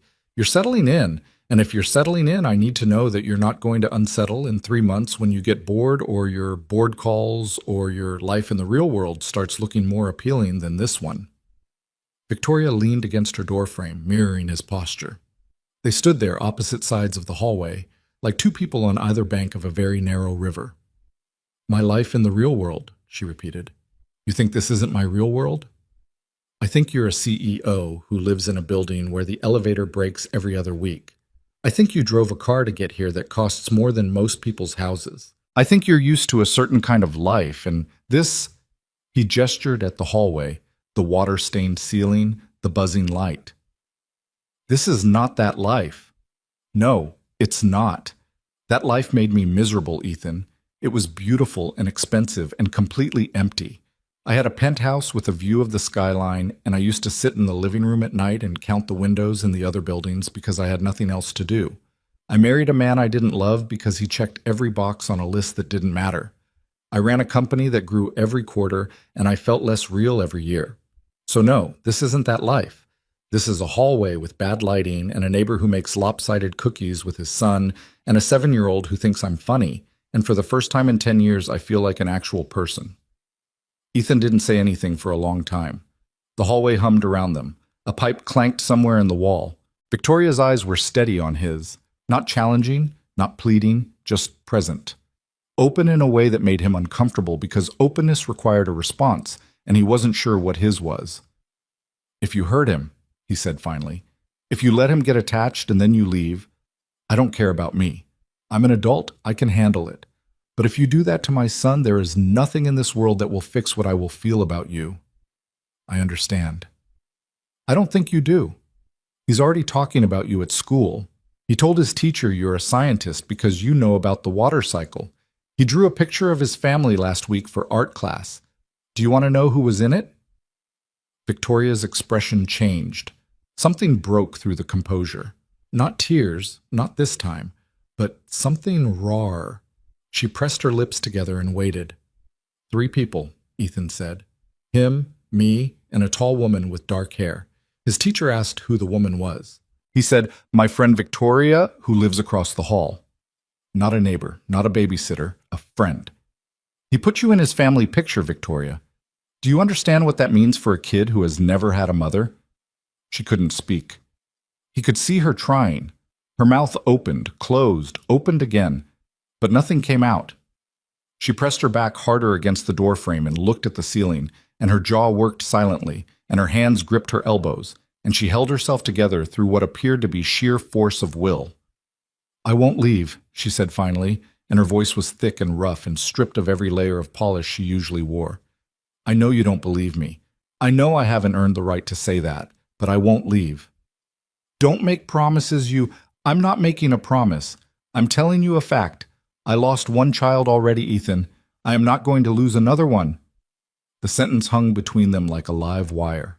Victoria seemed to realize what she'd said a half-second after she said it. The word another. The implication that Noah was hers to lose, and her face went pale. She opened her mouth, presumably to walk it back, to clarify, to soften. "I didn't mean, I know what you meant. He's your son. I'm not trying to—" "I know." They stood there. The hallway buzzed. The pipe clanked again. And for the first time since the night she'd knocked on his door, Ethan felt something that wasn't anger or grief or suspicion. He felt tired. A deep bone-level exhaustion that came from holding something heavy for a very long time and starting to wonder if putting it down would really be as dangerous as he'd always believed. "Thursday night," he said. "Noah wants to make spaghetti. He's been asking about it all week. He'll probably burn the garlic bread again." Victoria stared at him. "Are you—" "I'm inviting you to dinner. Don't make it a thing." "I'm not making it a thing. You're making a face. It's my face. It makes faces. Thursday, 6:30. Bring something to drink that's not wine, because I can't have that stuff in front of Noah. He went through a phase where he wanted to try everything adults drink, and I'd rather not revisit that. I'll bring juice. Bring whatever you want. Just be there." He went inside and closed the door, and for the first time in weeks, closing it didn't feel like locking something out. It felt like something else entirely. Something he didn't have a word for yet. Thursday arrived, and Ethan spent the entire day at Henderson's, distracted enough that Dale noticed within the first hour. "You're humming." "I'm not humming." "You were definitely humming. You were humming something that sounded like— Was that Fleetwood Mac?" "I don't hum." "Ethan, I've known you 8 years. I've never heard you hum. Something's different. What's different?" "Nothing's different." Dale squinted at him. "Is this about the woman?" "There is no woman." "You told me 2 weeks ago there was a woman." "I was confused." "You were not confused. You were freaked out. And now you're humming Fleetwood Mac, which means something changed. What changed?" Ethan tightened a bolt with more force than necessary. "I invited her to dinner." Dale's eyebrows rose so high they nearly left his face. "You invited her to dinner. It's spaghetti. It's not a marriage proposal. Spaghetti is never just spaghetti when you haven't let anyone through your front door in 3 years. Mrs. Calloway comes through my front door." Mrs. Calloway is 73 and brings hard candy.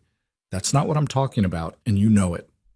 Ethan set the wrench down and looked at Dale. I don't know what I'm doing. I know. I mean that literally.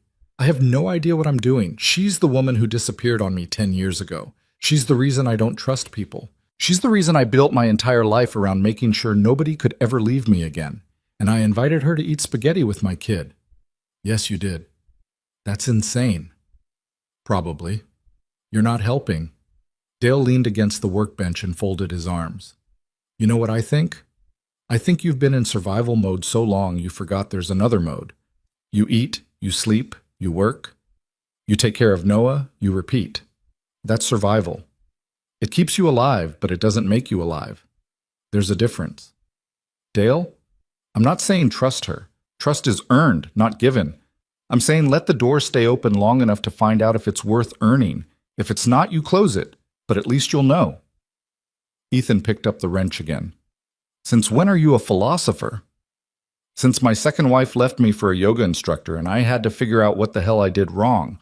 Turns out, a lot. But at least I asked the question. That's more than most people do. The spaghetti dinner was not smooth. It was in fact a minor disaster, which Ethan later decided was probably the best thing that could have happened, because anything that went smoothly would have felt like a lie. Noah burned the garlic bread. Not a little, thoroughly, comprehensively, to the point where the smoke detector went off and Ethan had to stand on a chair and wave a dish towel at it, while Noah ran around the apartment opening windows, and Victoria stood in the kitchen doorway holding a bottle of apple cider and trying not to laugh. Don't, Ethan said from the chair. I'm not laughing. You're about to laugh. I'm not. This is my serious face. Your serious face has a smile on it. It's a serious smile. Noah came skidding back into the kitchen. The living room window is stuck again. I got the bedroom one open, but there's still a lot of smoke. How much is a lot? Like, enough that I can't see the TV. Ethan climbed down from the chair and fanned the remaining smoke toward the open window, with the defeated air of a man who had accepted that his evening was not going according to plan. Victoria set the apple cider on the counter, and without asking, started scraping the carbonized garlic bread into the trash, while Noah narrated the disaster to an imaginary audience. And then the bread just caught fire. Like, actual fire. My dad says smoke and fire are different, but this was definitely fire. It was not fire. There were flames. There were embers. Embers are not flames. Victoria? Were those flames? Victoria looked at the charred remains in the trash. Those were ambitious embers. Noah considered this. I'm going to call them flames. They ate spaghetti without garlic bread, sitting around the small kitchen table with the window open and a slight chill coming in because the evening air had turned cold. The pasta was overcooked. Ethan had been distracted by the smoke alarm and left it in too long. And the sauce was from a jar because he hadn't had time to make it from scratch. And the salad was just lettuce and tomatoes because those were the only vegetables Noah would eat without complaint. It was, by any objective measure, a terrible meal. The pasta was mushy, the sauce was thin, the lettuce was slightly wilted because Ethan had bought it 3 days ago and forgotten about it. And it was one of the best dinners Ethan could remember, not because of the food. The food was bad. But the conversation was something else. Noah talked the way Noah always talked, which was constantly and about everything. But with Victoria there, the conversation branched and expanded in directions it never had before. She asked him questions that adults usually didn't bother asking kids. What he thought about things, not just what he knew. What did he think about the rain? Did he think animals had feelings? If he could build one thing, what would it be? A machine that makes dogs, Noah said without hesitation. A machine that makes dogs? Yeah, you put in like hair color and size and how much it barks, and a dog comes out. And everyone could have one, even people in apartments. That's a factory, buddy, Ethan said. You're describing a factory. No, a factory is boring. This would be magic. The dogs would come out already trained and already loving you. Things don't come out already loving you, Ethan said, and the words landed heavier than he meant them to. He felt Victoria's eyes on him across the table, but didn't look up. Some things do, Noah said. You loved me when I was born, right? That was already That counts. Ethan reached across the table and ruffled his son's hair. Yeah, bud, that counts. After dinner, Noah insisted that Victoria stay for his bedtime story. Ethan hesitated. Bedtime was sacred, the one part of the day that had always been just the two of them, their quiet island in the middle of everything. But Noah's face was so hopeful, and Victoria's was so carefully neutral, trying not to want it too visibly, that he found himself saying yes before the objection fully formed in his mind. They sat on Noah's bed, the three of them, which was not designed for three people and required creative arrangement. Noah was in the middle with his dinosaur tucked under one arm, Ethan on one side with the book, Victoria on the other side with her legs folded underneath her because there wasn't enough room to stretch out. Chapter 12, Ethan said, opening the book. The door in the library. Do the voices, Noah said. I always do the voices. Do them extra tonight. We have a guest. Ethan glanced at Victoria over Noah's head. She was looking at the book with an expression he couldn't quite read. Something between amusement and something else, something deeper that she was holding very carefully beneath the surface. He did the voices. The old librarian got a raspy whisper. The kid protagonist got a voice that was slightly higher than Ethan's natural register. The monster behind the door got a low growl that made Noah clutch his dinosaur tighter, even though he'd heard it before and knew the monster turned out to be friendly. Victoria listened without interrupting, and at one point Noah leaned against her shoulder without seeming to notice he'd done it, and Victoria went very still, like someone who'd had a wild bird land on their hand and was afraid to move. Noah fell asleep halfway through the chapter, the way he always did. Mid-sentence, 1 second awake, the next gone. His head was on Victoria's shoulder and his mouth was slightly open, and his breathing had settled into the slow, steady rhythm of a child who felt completely safe. Ethan closed the book quietly. He looked at Victoria. She was looking down at Noah with an expression that was no longer carefully neutral. Her eyes were red. Her chin was trembling. She was crying without making a sound, tears tracking down her face and landing on Noah's hair. And she didn't wipe them away because both her hands were frozen at her sides, terrified of moving, terrified of waking him, terrified of breaking whatever fragile, temporary thing this was. Hey, Ethan whispered. She looked at him. Her face was wrecked, not in the polished, cinematic way that people cry in movies, but in the ugly, real way that people cry when they've been holding something for too long and their arms give out. Her nose was red. Her eyes were swollen. A strand of hair was stuck to her wet cheek. I'm fine, she whispered back, which was so obviously untrue that under different circumstances it might have been funny. I know you're not. I know you know. I'm saying it anyway. Ethan reached over, careful not to jostle Noah, and lifted his son off Victoria's shoulder. Noah murmured something unintelligible and burrowed into his pillow, and Ethan pulled the blanket up and tucked it around him the way he did every night, snug but not tight, with the dinosaur positioned within arm's reach. They backed out of the room. Ethan pulled the door to within an inch of closed, and they stood in the hallway. His hallway, the narrow one inside his apartment, not the building's hallway. And Victoria pressed herself against the wall and put her hands over her face and cried. Not quietly, not politely. The sound she made was raw and broken and came from somewhere so deep that Ethan felt it in his own chest. A resonance, like standing too close to a bell when it rings. He didn't know what to do. His instincts said, step back, give her space, don't engage. His instincts said, protect yourself. His instincts had been running his life for a decade, and they were exhausted. He stepped forward instead. He put his hand on her shoulder. Just his hand, just her shoulder, nothing more. And she flinched at the contact and then leaned into it, not against him, just toward the warmth of another person's touch, the way someone leans toward a fire when they've been cold for a very long time. I'm sorry, she managed between breaths. I wasn't expecting. It's okay. He fell asleep on me. He just leaned over and closed his eyes like it was nothing, like I was safe. You are safe. You don't know that. Noah does, and he's a better judge of character than I am. She laughed through the tears, a wet, ugly, wonderful sound, and wiped her face with her sleeve. Your kid is too smart.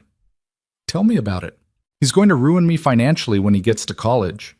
Victoria straightened up, composed herself, pressed her palms against her cheeks like she could push the redness back in. She was a mess.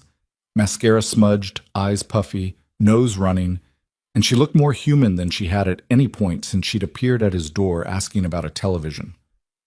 I should go, she said. Yeah. Thank you. For dinner. For letting me stay for the story. For... She gestured vaguely at the hallway, at Noah's door, at the space between them. All of this.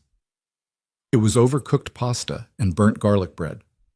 It was the best meal I've had in years. She went to the front door, opened it, stepped into the building hallway, and turned back. Ethan? Yeah. The voices are really good, especially the librarian. The librarian is my best one. Noah thinks the monster is your best one. Noah's wrong. The monster is too easy. Anyone can do a growl. She smiled, a real smile.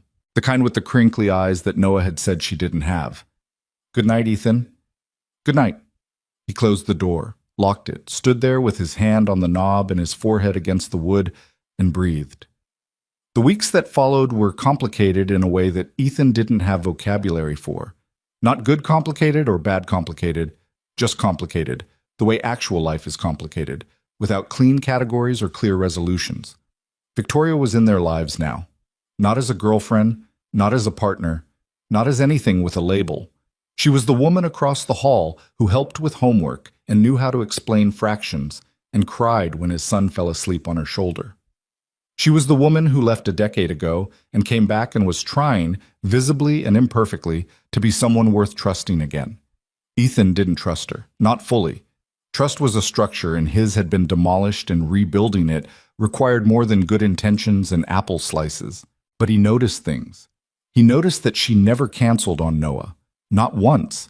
He noticed that when her phone rang during their time together, and it rang constantly because running a company didn't stop just because you moved into a walk-up apartment, she would look at the screen, silence it, and put it face down on the table without hesitation. He noticed that she remembered things Noah told her. The name of his best friend, Tyler, his favorite color, green but the dark kind, not the bright kind. The fact that he was scared of thunderstorms but would never admit it. These were small things. Individually, they meant nothing. But Ethan had spent 8 years building a life out of small things. Packing lunches, tying shoes, reading chapters, saying goodnight, and he understood their cumulative weight better than anyone. In early November, the weather turned mean. A cold front moved through the city like a grudge, dropping temperatures into the 20s and testing every weakness in the building's ancient infrastructure. Ethan spent 3 evenings reinforcing the weather stripping on his windows with supplies from Henderson's, and still the apartment felt like a refrigerator by midnight. He piled extra blankets on Noah's bed and moved the space heater closer to his room and drank coffee at 11 p.m. because the warmth in his hands was the only warmth available. On the third night of the cold snap, the power went out. Not just in their building, the whole block.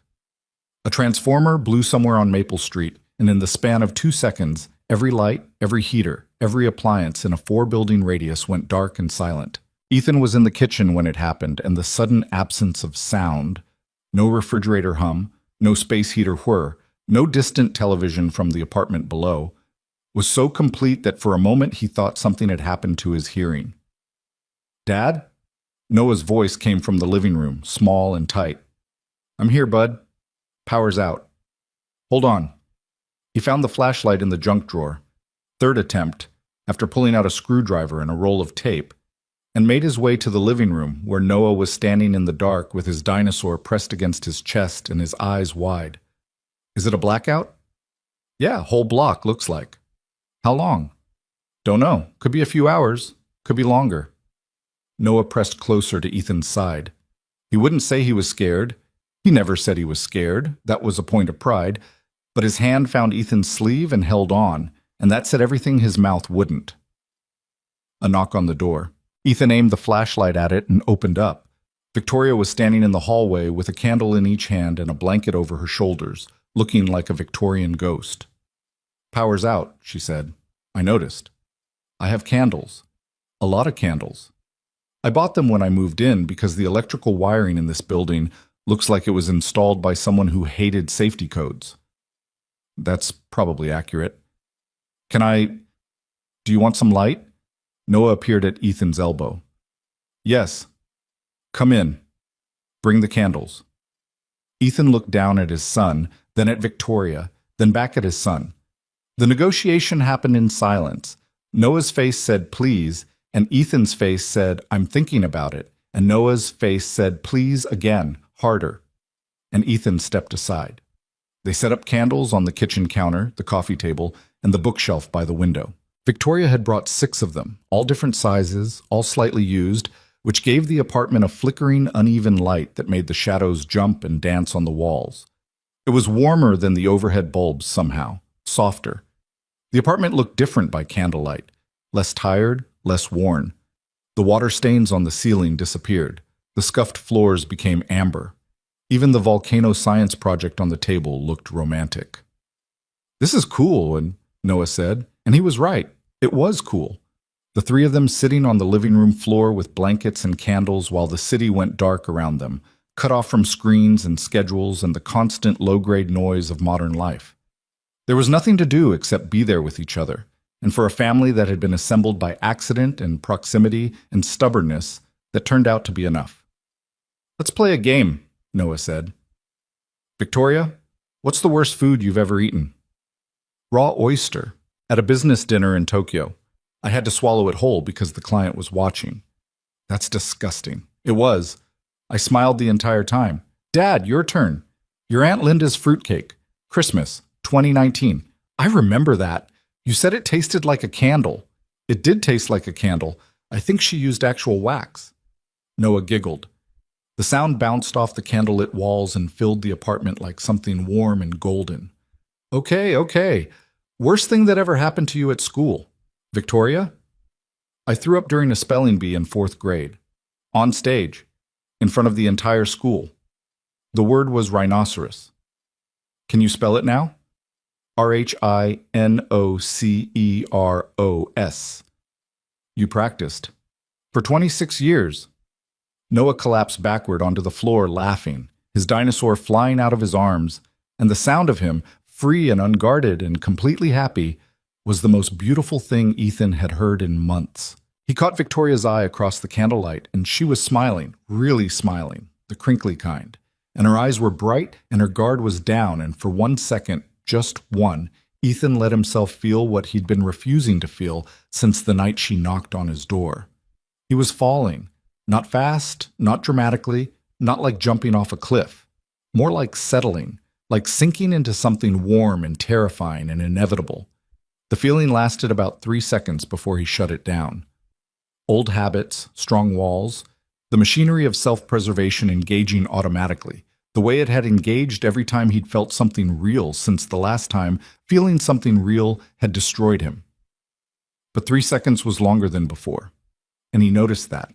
And Victoria noticed that he noticed because she looked away first, quickly, busying herself with adjusting a candle that didn't need adjusting. Around 10 o'clock, Noah fell asleep on the floor between them, wrapped in a blanket with his head on a throw pillow and his dinosaur wedged under his arm. The candles had burned down to stubs. The apartment was cold and getting colder, and the power showed no signs of returning. Ethan picked Noah up. The kid was heavier every time, growing in that relentless way that kids grew, adding weight and height overnight like it was nothing, like it wasn't a daily reminder that time was passing and childhood was finite, and carried him to bed. When he came back, Victoria was still sitting on the floor, her knees pulled up to her chest, staring at the last flickering candle. You should go get some sleep, Ethan said. My apartment is freezing. At least you have the space heater. Space heater's electric. Doesn't work without power. Oh. She pulled the blanket tighter. Right. They sat in silence for a while. The candle sputtered, caught, sputtered again. Shadows danced. Somewhere outside, a siren wailed and faded. Can I ask you something? Victoria said. You've been asking me things for weeks. Why start being polite now? This one's different. She turned her head and looked at him, and in the candlelight her face was half lit and half shadow, and he thought, against his will, that she was the most complicated thing he'd ever seen. Do you think about it? The baby? The candle guttered. The room dimmed, then brightened, then dimmed again. Since you told me, Ethan said. Every day. Me too. Every day for 10 years. What do you think about? Everything. What they would have looked like. Whether they'd have your hands or my jaw. Whether they'd be quiet like you or loud like me. Whether Noah would have... Her voice caught. She pressed her lips together and waited until she could speak again. Whether Noah would have liked being a big brother. Ethan felt the grief rise again. The one he'd discovered the night she told him. The grief for a child he never knew. A loss he never got to share. It sat in his chest like a stone, permanent and heavy. And he had stopped trying to move it. Some things you just carried. He would have been a great big brother, Ethan said. He would have been obnoxious about it. Made up rules. Tried to teach them everything. Like his dad. I don't make up rules. Pancakes on Saturdays only. That's tradition, not a rule. It's a rule you call tradition. He almost smiled. Almost. The grief was still there, but it had company now. So something warmer sitting beside it, not replacing it, not erasing it, just existing in the same space. Two things at once. Sorrow and something else. Loss and something like hope. Though he would never have called it that, because hope was a dangerous word and he'd been burned by it before. The candle's almost out, Victoria said. Yeah. I should go. You said your apartment is freezing. It is, but I'll pile blankets. You can stay. The words came out before Ethan could catch them. He heard them in the air and immediately wanted to pull them back, stuff them in a box, pretend they hadn't happened. But they had happened. They were out there. And Victoria was looking at him with an expression that was somewhere between shock and something else, something she was trying very hard not to show. On the couch, he added quickly. I have extra blankets. The couch is warmer than your apartment. I'm not suggesting. I know what you're not suggesting. Good. The couch would be great. He got her blankets. 2 of them, plus a pillow from his bed that smelled like laundry detergent, and probably him. She arranged herself on the couch, which was old and lumpy and roughly 6 inches too short for a person of her height, and pulled the blankets up to her chin. Thank you, she said. Don't thank me. The couch is terrible. You'll wake up with a backache. I wake up with a backache in my own bed. At least this one has company nearby. The last candle went out. The apartment plunged into total darkness. Ethan stood in the middle of his living room, unable to see anything, listening to Victoria breathe on his couch and Noah breathe in his room, 2 people in his space, filling it with sounds he'd forgotten existed. Good night, Victoria. Good night, Ethan. He went to his room, lay down, stared at the ceiling he couldn't see. 2 people breathing in his apartment. For years there had been 1, then 2, him and Noah.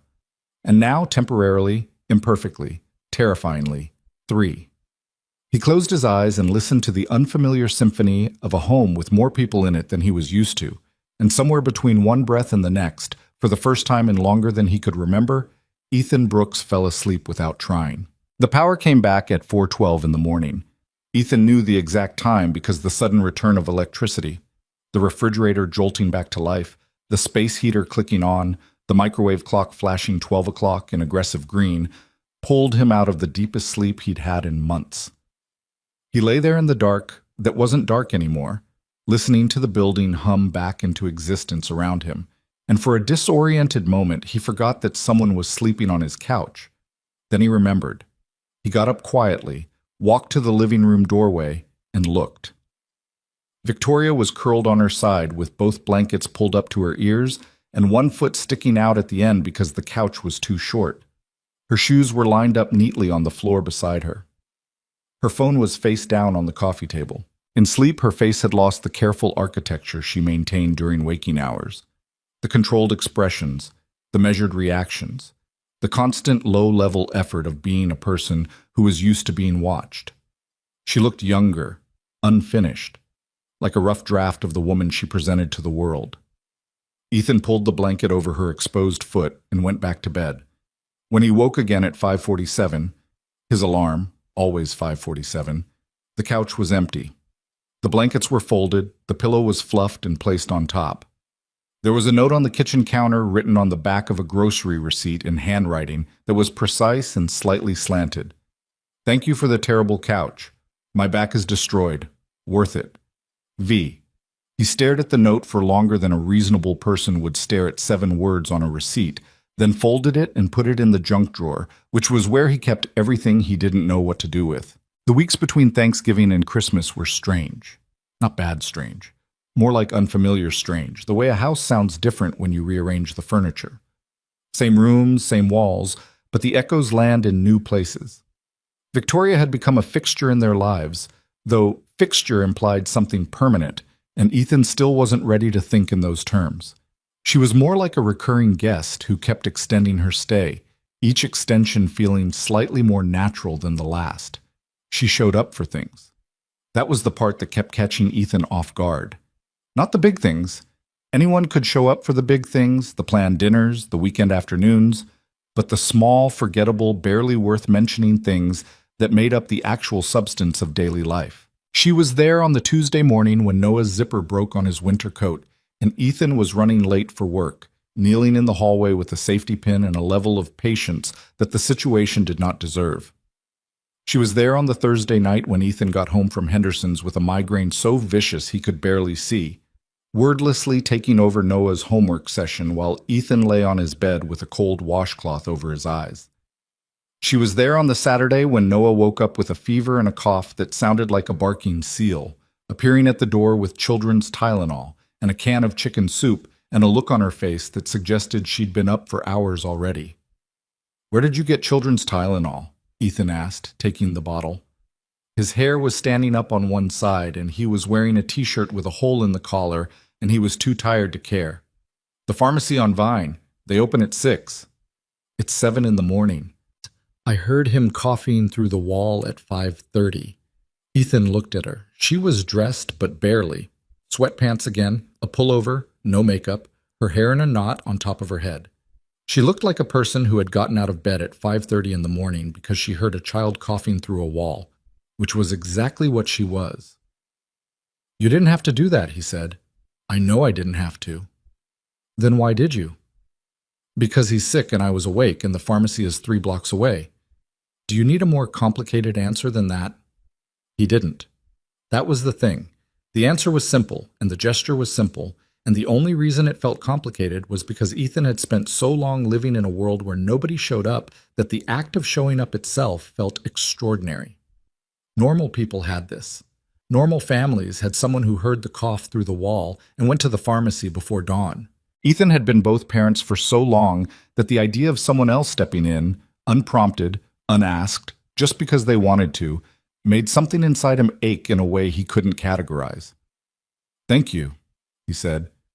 "You're welcome. How's he doing?" "He's convinced he's dying. He told me to tell his friend Tyler that he can have his rock collection." "A rock collection?" "He's been gathering them from the parking lot for 2 years. He has 47. Each one has a name." Victoria's mouth twitched. "Of course they do." Noah recovered in 3 days, during which time Victoria came over every evening after work. She was still running the company remotely, taking calls in her apartment, reviewing documents on her laptop, managing a billion-dollar organization from a walk-up with inconsistent hot water, and sat with him on the couch watching nature documentaries while Ethan made soup and tried to figure out what exactly was happening to his life. It was during one of these evenings, Noah asleep with his head on the armrest, Victoria on the other end of the couch with her laptop open but ignored, Ethan in the kitchen doing dishes, that she said something that stopped him mid-scrub. "Marcus wants me to come back." Ethan turned off the faucet. "Come back where?" "To the office, full-time, in person. The board has been putting pressure on him for months and he's been shielding me from it, but he can't hold them off much longer. There's a shareholder meeting in January and they want me there." "Where's the office?" "Downtown, 45 minutes with traffic, but that's not the issue. The issue is the hours. If I go back full-time, I'm talking 12, 14 hours a day minimum. Board dinners, investor calls. The kind of schedule where you leave before the sun comes up and get home after it goes down." Ethan dried his hands on the dish towel, slowly. "So you'd be gone?" "I'd be busy. There's a difference." "Not to a 7-year-old there isn't." Victoria closed her laptop with a soft click. She looked at Noah, asleep on the couch, his breathing still slightly congested, his hair matted with sweat from the fever that had broken that afternoon. Then she looked at Ethan, and her face held an expression he hadn't seen before. Not controlled, not polished, but conflicted in a way that was raw and visible, like watching someone stand at a fork in a road and not know which direction led home. "I know," she said. "I know there's no difference to him." "Then what are you going to do?" "I don't know. That's not good enough." "I know that either." Ethan draped the towel over the oven handle and walked to the living room doorway. He leaned against the frame and crossed his arms, and the posture was defensive, and he knew it was defensive, and he couldn't make himself stand any other way. "Let me be clear about something," he said. "Whatever this is, whatever we're doing here, you and me and Noah, I didn't plan it. I didn't want it. I spent 10 years making sure nothing like this could happen, and it happened anyway. And I've been letting it happen because my son is happier than I've ever seen him. He laughs more.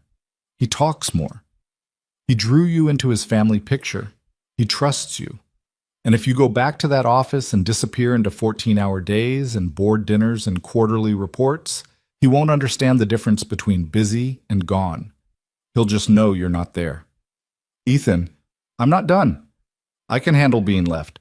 I've been left before and I survived it, and I'll survive it again. But Noah hasn't been left by someone he chose.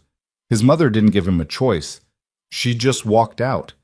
You're the first person he's let in on his own terms, and if you— I'm not leaving." You say that, but the board is calling, and Marcus is calling, and the stock price is calling, and I know how this works. I fix washing machines for a living, but I'm not stupid. I know what a billion-dollar company does to a person. It eats them. It eats their time and their attention and their presence until there's nothing left for anyone else. Victoria stood up from the couch, careful not to wake Noah. She stepped around the coffee table and walked toward Ethan until she was standing 3 feet away, close enough that he could see the redness in her eyes, the tension in her jaw, the way her hands were balled at her sides like she was physically holding herself back from something. "You're right," she said, "about all of it. The company does eat people. It ate me for 6 years. It ate my marriage and my health and my ability to have a conversation about anything other than revenue projections. And then I moved into this building and a 7-year-old asked me to help him with fractions. And for the first time since I can remember, I felt like a human being instead of a job title. So what are you going to tell Marcus?" "I don't know yet." "Victoria, I said I don't know yet. And I'm being honest with you about that because the alternative is lying, and I've had enough lying to last me the rest of my life. I need to think. I need to figure out what I can restructure, what I can delegate, what I can change so that going back doesn't mean disappearing. Because you're right. I am the CEO of a company I built from nothing, and I can't just pretend that doesn't exist. But I can decide what it looks like. I can decide how much of me it gets." "Can you?" "I think so. I'm not sure. But I'm going to try, and I'm asking you to let me try before you decide I've already failed." The apartment was quiet, except for Noah's slightly wheezy breathing and the hum of the refrigerator. Ethan looked at Victoria and saw 2 people occupying the same space. The CEO in the boardroom, sharp and commanding, and the woman on his couch, patient and present and covered in a 7-year-old's germs. He wanted to believe they could be the same person. He wasn't sure they could. "One condition," he said. "Name it. You tell Noah yourself. Whatever you decide, if you go back, if you change your schedule, if anything changes, you tell him yourself. You don't disappear and let me explain it. You look him in the eye and you tell him the truth." "I will." "Promise me." "I promise." He nodded, once, short and sharp. Then he went back to the kitchen and finished the dishes, and Victoria went back to the couch and sat with Noah until he woke up asking for juice, and neither of them mentioned the conversation again that night. But it sat between them like a third presence in the room, heavy, unresolved, waiting. 3 days before Christmas, Noah asked Ethan a question that he should have seen coming and didn't. "Can Victoria come to Christmas?" They were in the grocery store, navigating the holiday chaos with a cart that had one wobbly wheel and a list Ethan had written on the back of an envelope. The store was packed, Families with crying children, elderly couples blocking the aisles, a man in a Santa hat arguing loudly on his phone about ham. Christmas is just us, bud. It's always just us. I know, but she'll be alone. Ethan stopped the cart. What? She told me.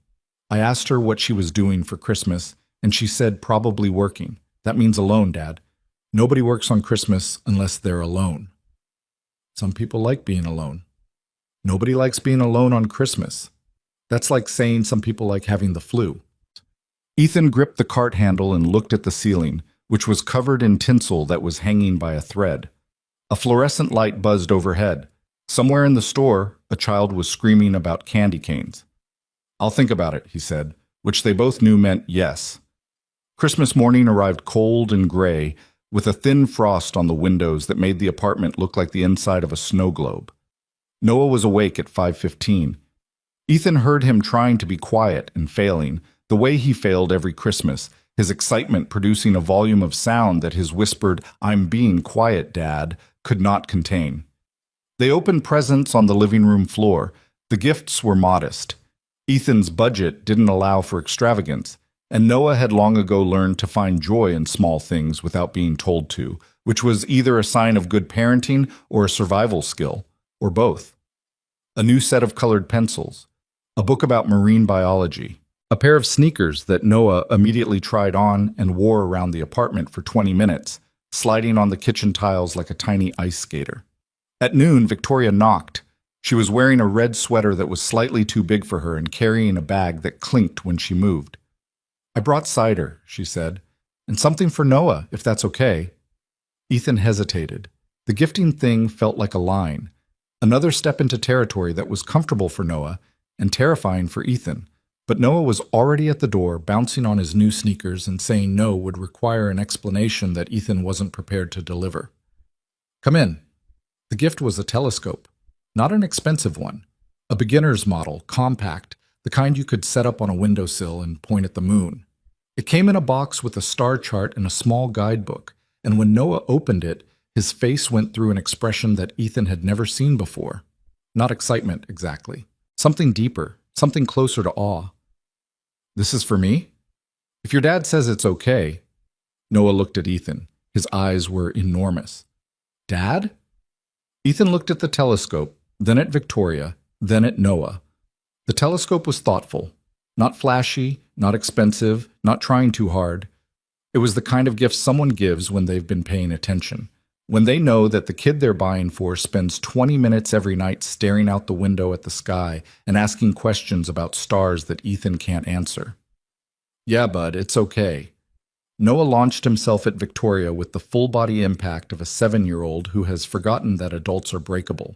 She caught him, barely, stumbling backward a step, and he wrapped his arms around her waist and squeezed, and she put her hands on his back and held him, and over his head, she looked at Ethan with an expression that was grateful and terrified, and something else, something he recognized because he felt it too. This was real. Whatever this was, it was real. And real things could be lost. They spent the afternoon setting up the telescope by the window, which involved 20 minutes of trying to understand the instruction manual, 15 minutes of Noah insisting he could do it himself, 10 minutes of Victoria quietly assembling it, while Noah and Ethan argued about which direction was north, and 5 minutes of Noah looking through the eyepiece and declaring that he could see the moon even though it was the middle of the day and the moon was barely visible. It's right there, he insisted. That white thing. That might be a cloud, buddy. It's the moon. Victoria, tell him it's the moon. Victoria squinted through the eyepiece. It could be the moon. It's in the right general area. See? The moon. I found the moon on Christmas Day. This is the best present ever. Ethan made dinner. Actual dinner, not pasta from a box. A roast chicken that he'd been anxious about all week because he'd never roasted a chicken before, and the recipe he'd found online had 17 steps and used words like truss and baste that he had to look up. The chicken came out dry on one side and underdone on the other, and the potatoes were slightly burnt, and the green beans were overcooked to the point of surrender. This is delicious, Victoria said, sawing through a piece of chicken that resisted the knife. You're being polite. I'm being encouraging. The chicken is dry. Parts of the chicken are dry. Other parts are excellent. Which parts? The parts I haven't tried yet. Noah ate everything on his plate without complaint, which was either a Christmas miracle or evidence that his standards had been lowered by years of Ethan's cooking. He asked for seconds of the burnt potatoes, which Ethan decided to interpret as a compliment. After dinner, after Noah had spent another hour with his telescope and been put to bed with 2 chapters instead of 1, because it was Christmas, Ethan and Victoria sat on the couch with mugs of cider and the apartment quiet around them. The candles from the blackout were gone, used up, but Victoria had brought new ones, and they flickered on the coffee table, casting the same warm light as before. "I talked to Marcus yesterday," she said. Ethan's hands tightened around his mug. "And?" "I told him I'd come back. Part-time." Part-time. 3 days a week in the office, the rest remote. No board dinners unless absolutely necessary. No overnight trips, no weekends. He agreed to that? He didn't love it. The board didn't love it. I told them they could accept my terms or accept my resignation. And since replacing a CEO mid-fiscal year would cause a stock drop that would make their current concerns look like a rounding error, they accepted my terms. Ethan stared at her. "You threatened to quit." "I presented a compelling business case for flexible leadership." "You threatened to quit." "I aggressively negotiated." A pause. "Yes, I threatened to quit."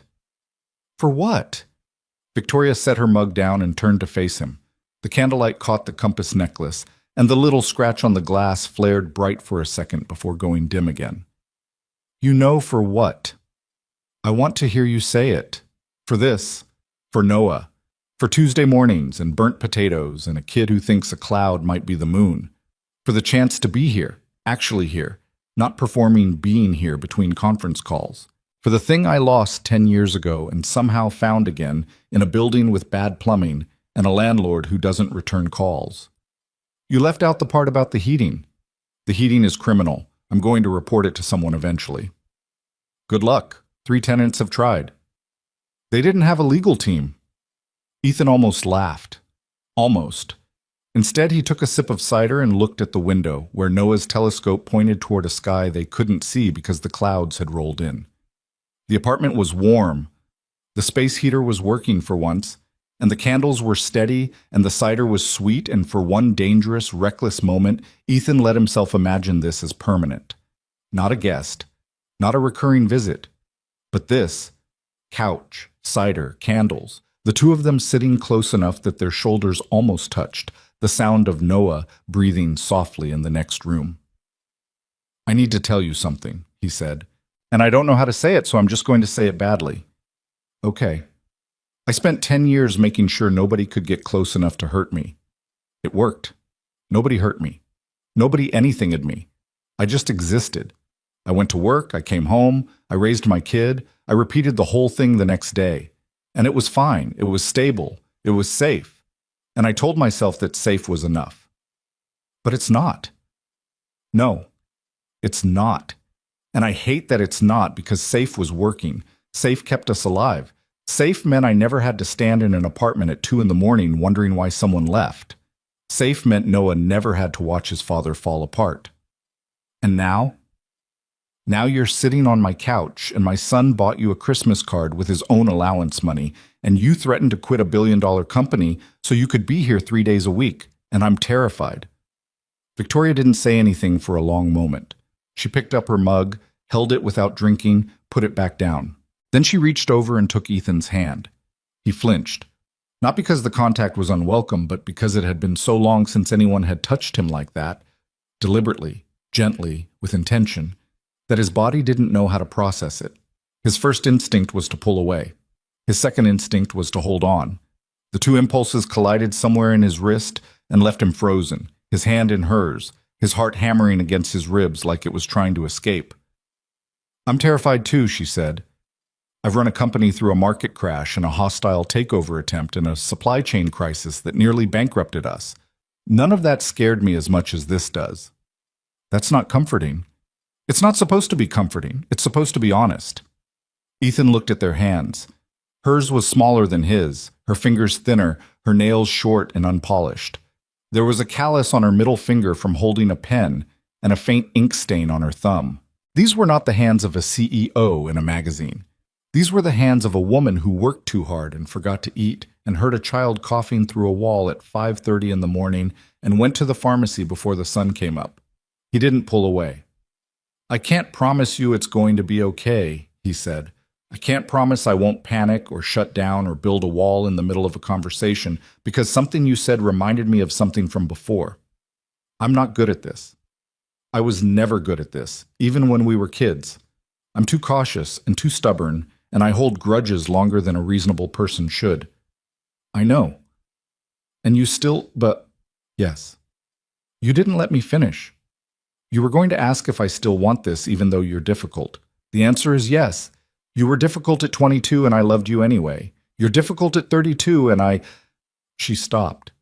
The word hung in the air, unfinished, enormous. She pressed her lips together and looked away, toward the window, toward the telescope, toward anywhere that wasn't his face. "You what?" he asked, and his voice came out rougher than he intended. "I think you know. I want to hear you say it. Not yet. Not tonight.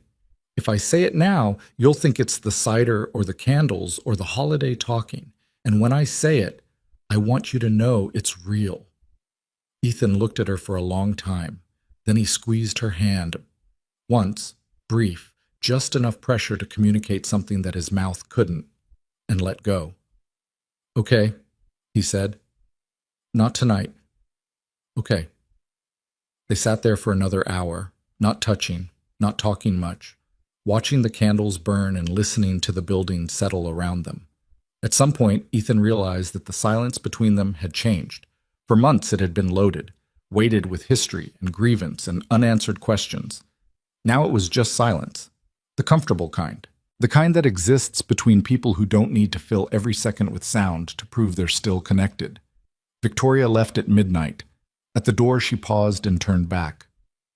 "Ethan?" "Yeah." "The chicken was really dry." "I know. Like, impressively dry. I think you invented a new texture." "Get out of my apartment." She grinned, a full, unguarded grin that showed the gap between her front teeth that he used to love, that he still loved, that he had never stopped loving even when he hated her, and stepped into the hallway and closed her door, and Ethan stood in his doorway and listened to the sound of her lock turning, and felt something he hadn't felt in so long that it took him a minute to identify it. Happiness. Imperfect, uncertain, fragile, scary as hell happiness. He closed his door and went to check on Noah. His son was sprawled across the bed in his usual disaster pose, one arm off the side, mouth open, dinosaur wedged under his chin. But something was different. On the nightstand, next to his glass of water and his library book, was a piece of paper. Ethan picked it up and tilted it toward the hallway light. It was a drawing, colored pencils, the new ones from this morning. 3 figures standing in front of a building that was obviously their apartment complex, complete with the wobbly railing and the broken light above the entrance. The tallest figure had brown hair and was wearing a blue shirt. The medium figure had dark hair and was wearing a red sweater. The smallest figure stood between them, holding both their hands, grinning with a smile that took up half his face. Beside them, slightly smaller, drawn with particular care, was a dog. Brown, with floppy ears and a tongue hanging out. Underneath, in Noah's careful second-grade handwriting, 2 words. My family. Ethan held the drawing and looked at his sleeping son and felt the last wall inside him, the one he'd been building for 10 years, the one he'd reinforced after every betrayal and every disappearance, the one he'd maintained with discipline and routine, and the constant, exhausting refusal to need anyone, crack from foundation to ceiling. Not fall, not yet. But crack. Wide enough to see through, wide enough to let light in. He put the drawing back on the nightstand, pulled Noah's blanket up, and kissed his forehead. Then he went to his room and lay down and stared at the ceiling and thought about a woman in a red sweater who threatened to restructure a billion-dollar company for burnt potatoes and a cloud that might have been the moon. He reached for his phone, typed a message, deleted it, typed it again, deleted it again, typed it a 3rd time and hit send before the deleting reflex could kick in. The chicken was dry, but the company was good. 3 dots appeared. Disappeared. Appeared again. That might be the nicest thing you've ever said to me. Don't get used to it. Too late. He put the phone on the nightstand, face down, next to Noah's drawing. He closed his eyes. The apartment was warm. The building was quiet. Somewhere across the hall, a woman was lying in her own bed, holding a compass necklace, smiling at a screen. And Ethan Brooks, who had spent 10 years surviving, began, slowly, clumsily, with all the grace of a man who had forgotten how, to live. January came in hard. The temperature dropped to single digits the first week, and the building's heating system, which had been limping along on Ethan's temporary repairs since October, finally gave up entirely. Gary the Super called an emergency meeting in the lobby that consisted of 12 angry tenants, a lot of pointing fingers, and Gary standing in the corner looking like a man who had seriously miscalculated his career choices. The boiler's dead, Gary said. Like, dead. The repair guy says the replacement part hasn't been manufactured since 1987. So what are we supposed to do? Asked Mrs. Calloway, who was wrapped in a blanket and holding a thermos of tea like a weapon. Freeze? The landlord is working on it. The landlord hasn't returned my call in 4 months. He's a busy man. He's a negligent man. There's a difference. Ethan stood at the back of the crowd with his arms crossed. Victoria was beside him, her phone already out, scrolling through something. He leaned over. What are you doing? Finding the number for the City Housing Authority. Gary just said the landlord is working on it. Gary also said the elevator would be fixed by September. It's January, and I took the stairs this morning with a laptop bag and a box of files and nearly broke my ankle on the second-floor landing. You don't have to get involved in this. Victoria looked up from her phone. I live here, Ethan. My pipes froze last night. I had to brush my teeth with bottled water. I'm involved. She called the housing authority that afternoon. By the next morning, an inspector had been dispatched. By the end of the week, the landlord, a man named Gerald Whitfield, who owned 14 properties and maintained approximately 0 of them, had received a formal violation notice and a 60-day deadline to replace the boiler or face fines that would make his accountant weep. How did you do that? Ethan asked, genuinely baffled. He'd lived in the building for 6 years and had never seen any complaint result in anything faster than a form letter. I called the housing authority, and then I called a reporter at the city paper who covers housing violations. And then I called Gerald Whitfield's office directly and told his assistant that the reporter was very interested in writing a story about a landlord who lets families with children freeze in January. You bluffed. I negotiated. There's a difference. That's what Noah says about everything. Where do you think he learned it? Ethan stared at her. She stared back. And then he did something he hadn't done in her presence since they were 22 years old. He laughed. Not a polite laugh, not an almost laugh, but a real one. The kind that came from the gut and surprised him on its way out. Victoria's face split into a grin so wide it showed the gap between her teeth. And she laughed too. And for about 10 seconds they stood in the hallway, laughing at nothing and everything and the sheer, stupid absurdity of 2 people who had lost each other for a decade and found each other again in a building with no heat. Mrs. Calloway's door opened. She poked her head out, saw them laughing in the hallway, and nodded approvingly. It's about time, she said, and closed her door again. The boiler was replaced by the end of the month. Victoria followed up with 3 more calls to the housing authority about the elevator, the water staining, and the electrical wiring in the basement. Gary started avoiding her in the hallways. The other tenants started referring to her as the lawyer lady, even though she wasn't a lawyer, which Victoria found deeply amusing and did nothing to correct. I'm not a lawyer, she told Ethan over coffee one morning. They'd started having coffee together on the morning she worked from home, sitting at his kitchen table while Noah ate breakfast and talked about whatever was occupying his mind that day. But if they want to think I am, that probably helps. Lawyers terrify people. CEOs don't terrify people? CEOs terrify investors. Lawyers terrify everyone. You terrify Gary. Gary is terrified of confrontation in general. I once asked him to fix the light in the stairwell, and he looked at me like I'd asked him to defuse a bomb. Noah appeared at the table with a bowl of cereal and an expression that suggested he had been eavesdropping. Are you guys dating? The kitchen went silent. Ethan's coffee cup stopped halfway to his mouth. Victoria's hand froze on her mug. They looked at each other over the table with the mutual panic of two adults who had been carefully avoiding a label and had just been ambushed by a 7-year-old with no filter. "What?" Ethan said. "Tyler's mom says when adults have coffee together every morning and laugh a lot, that means they're dating. She said it's called courting." "That's a weird word." "We're not. It's just coffee." "Tyler's mom also says it's just coffee is what adults say when they're definitely dating." "Tyler's mom needs to mind her own business." "She said you'd say that too." Ethan looked at Victoria, who was pressing her lips together so hard that her jaw was shaking. She was trying not to laugh. She was failing. "Victoria and I are friends," Ethan said, choosing each word with the precision of a man walking through a minefield. "Friends have coffee. That's a normal thing that friends do." "Do friends hold hands?" "We don't hold hands." "You did on Christmas." Ethan opened his mouth, closed it, opened it again. Nothing came out. He looked at Victoria for help. She looked at the ceiling. "We're figuring things out," Ethan said finally. "Adults sometimes need time to figure things out." Noah considered this with the seriousness of a Supreme Court justice. Then he nodded. "Okay, but if you're going to be dating, can we also get a dog? I feel like it's a package deal." "It's not a package deal." "It could be." "Eat your cereal." Noah ate his cereal with an air of satisfaction that suggested he considered the conversation a victory. And Ethan and Victoria sat across from each other and didn't look at each other and drank their coffee, and both turned slightly red, which Mrs. Calloway would have noticed immediately, and Noah, mercifully, did not mention.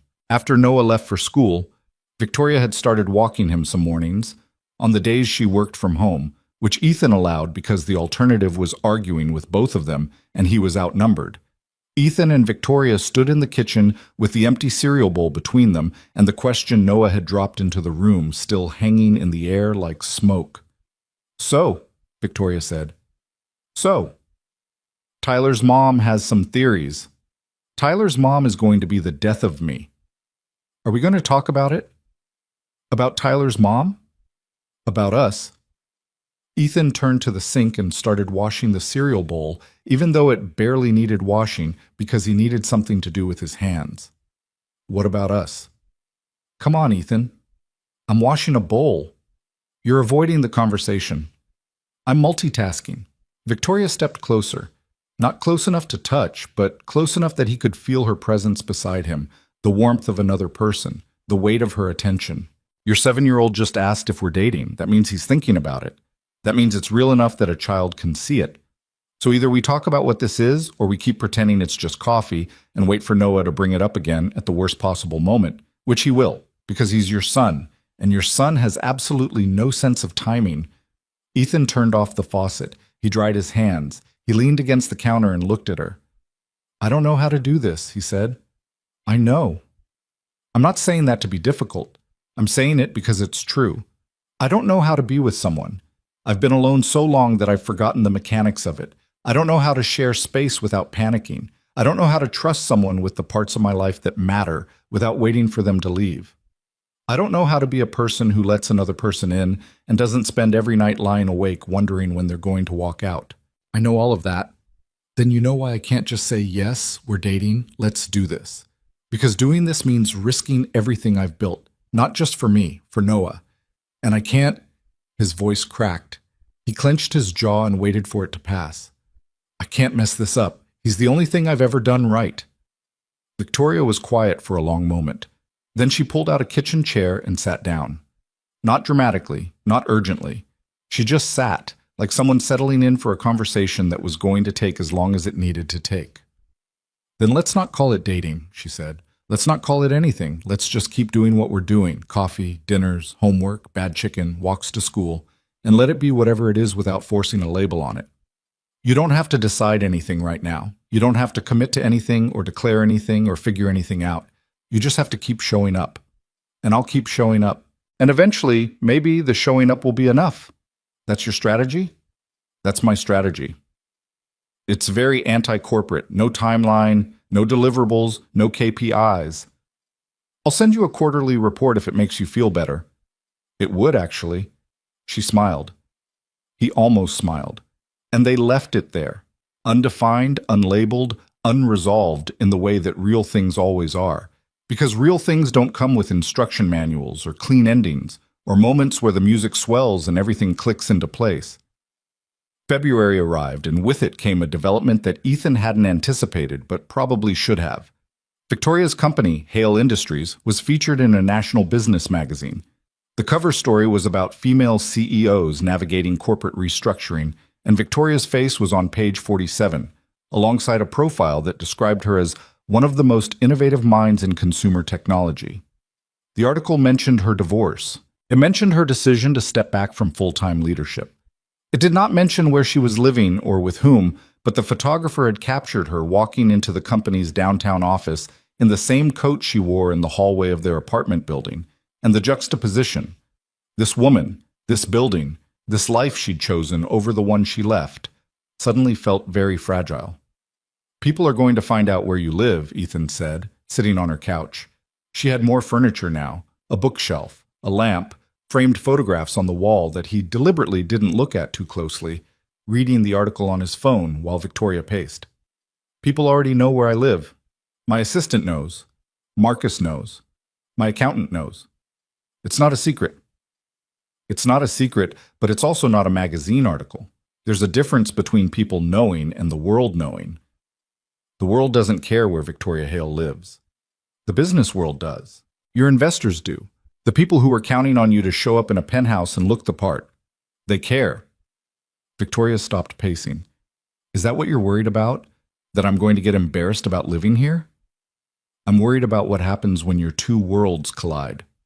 Right now, you've got this neat split. 3 days at the office being the CEO, 4 days here being the woman who walks my kid to school. But if those worlds start overlapping, if reporters show up, if board members start asking questions, if people start making assumptions about you and me, it's going to get messy. It's already messy, Ethan. It's been messy since the night I knocked on your door. I'm not afraid of messy." "You should be." "Why?" "Because messy gets people hurt." Victoria sat down across from him.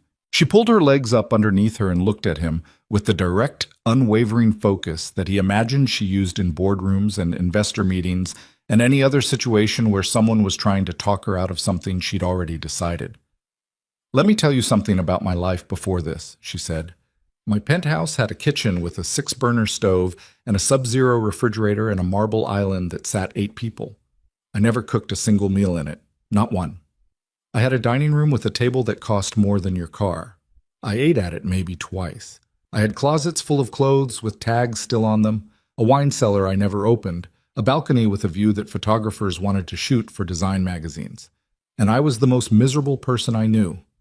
Victoria, I'm not done. I have been rich, and I have been polished, and I have been everything that the world says you should want to be, and none of it, not one single piece of it, made me feel the way I feel when your son falls asleep on my shoulder during a nature documentary about octopuses. I don't care about the magazine. I don't care about the board. I don't care if every investor in the country thinks I've lost my mind. I have spent 10 years building a life that looked perfect and felt empty, and I am done. I am done performing. I am done pretending that success is about numbers on a balance sheet. Success is about a kid who drew me into his family picture. Success is about a man who makes terrible chicken and reads bedtime stories in voices and let me sleep on his couch during a blackout. That's success. Everything else is decoration." The apartment was quiet. The radiator, new, installed last week, actually functional, ticked softly in the corner. Victoria's phone buzzed on the coffee table. She didn't look at it. Ethan set his phone down. He looked at her for a long time. Then he stood up, crossed the room, and did something he had been wanting to do for weeks and refusing to do, and wanting to do, and refusing to do. The push and pull of it so constant that it had become background noise in his life, like the hum of the refrigerator or the buzz of the hallway light. He kissed her. Not smoothly, not like a movie. He misjudged the angle and their noses bumped, and she made a startled sound and his hand landed on her shoulder when he'd been aiming for her face. It was clumsy and awkward and slightly painful and absolutely nothing like the way two people who hadn't touched each other in 10 years were supposed to reconnect. It was perfect in its imperfection. It was real. Victoria's hands came up to his face, holding him there, and she kissed him back with a kind of desperate tenderness that communicated everything she hadn't said. The 10 years, the lost baby, the empty penthouse, the compass necklace she'd never taken off. He could taste salt and realized one of them was crying, and he wasn't sure which one.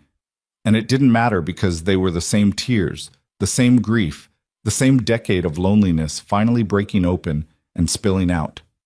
They pulled apart. Ethan's forehead rested against hers. His breath was unsteady. His hands were shaking again, the way they'd shaken the first night she appeared, but this time they were shaking for a different reason. "That was terrible," she whispered. "I know, I'm out of practice. Your nose hit my eye. I noticed. Are you okay?" "I think I'll survive." She pulled back just enough to look at him. Her eyes were red. His were too. "So are we dating now?" "I think we have to tell Tyler's mom." "What?" She laughed. The sound was wet and broken and beautiful. "Noah's going to be insufferable about this. He's going to demand a dog within 24 hours. Probably. We're not getting a dog. We'll see." They stood there in her apartment, foreheads close, hands finding each other, and the word "we" sat between them like something new and terrifying and wonderful. We. Not I, not you. We.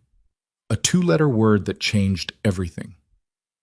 Spring came the way spring always came to that part of the city, reluctantly, in fits and starts, with cold mornings giving way to mild afternoons that fooled you into leaving your jacket at home and then punished you for it by evening. The trees along the sidewalk outside the apartment building put out tentative buds that looked half-hearted, like they weren't sure the weather could be trusted. Ethan understood the feeling. The months between January and April were not a montage. They were not a highlight reel of beautiful moments strung together with soft lighting and a soundtrack. They were real, which meant they were uneven, which meant there were good days and days that were both. There was the night Ethan woke up in a panic at 3 a.m, convinced that Victoria had left, that the apartment across the hall was empty, that she'd packed her things and disappeared the way she had 10 years ago. He got up, crossed the hallway in his boxers, and pressed his ear to her door like a lunatic until he heard the sound of her television and went back to bed feeling foolish and furious with himself. There was the argument they had about Noah's school project. Victoria wanted to help him build a scale model of the solar system using materials she'd ordered online. Ethan wanted him to use cardboard and paint because he believed struggle built character, and they stood in the kitchen whisper fighting about styrofoam planets while Noah sat in the living room completely oblivious, watching a video about black holes. "He doesn't need expensive supplies to learn," Ethan hissed. "He doesn't need to struggle unnecessarily to prove he's tough either," Victoria hissed back. "I'm not trying to prove he's tough. I'm trying to teach him that you can make something good out of whatever you've got. And I'm trying to show him that accepting help isn't weakness." They glared at each other across the counter. Then Ethan exhaled through his nose and rubbed his eyes. "We're arguing about planets." "We are." "This is stupid." "It really is." "Split the difference. He uses cardboard for the inner planets and your fancy stuff for the outer ones." "That's actually reasonable." "Don't sound so surprised." The solar system project got an A. Noah told his entire class that he'd had a team working on it, which was technically true, and made his teacher raise an eyebrow. There was the Saturday in March when Victoria took Noah to the zoo while Ethan worked overtime at Henderson's, and when he got home, his apartment was covered in zoo-related paraphernalia: a stuffed penguin, a souvenir cup, a poster of a red panda that Noah insisted on hanging in his room. And Noah was talking so fast about giraffes that he forgot to breathe between sentences. "Did you know giraffes sleep standing up, and their tongues are like 20 inches long? Victoria let me get the poster because I said I'd do extra homework and she said that was a reasonable trade." Ethan looked at Victoria, who was sitting on the couch looking tired and happy and slightly sunburned. "A reasonable trade? I'm teaching him negotiation. He already knows negotiation. He's been negotiating since he could talk. Now he's learning advanced negotiation. He doesn't need advanced negotiation. He's 7. Almost 8, Noah corrected. My birthday is in 6 weeks. Ethan's stomach dropped. Not because of the birthday. He'd been planning that for months.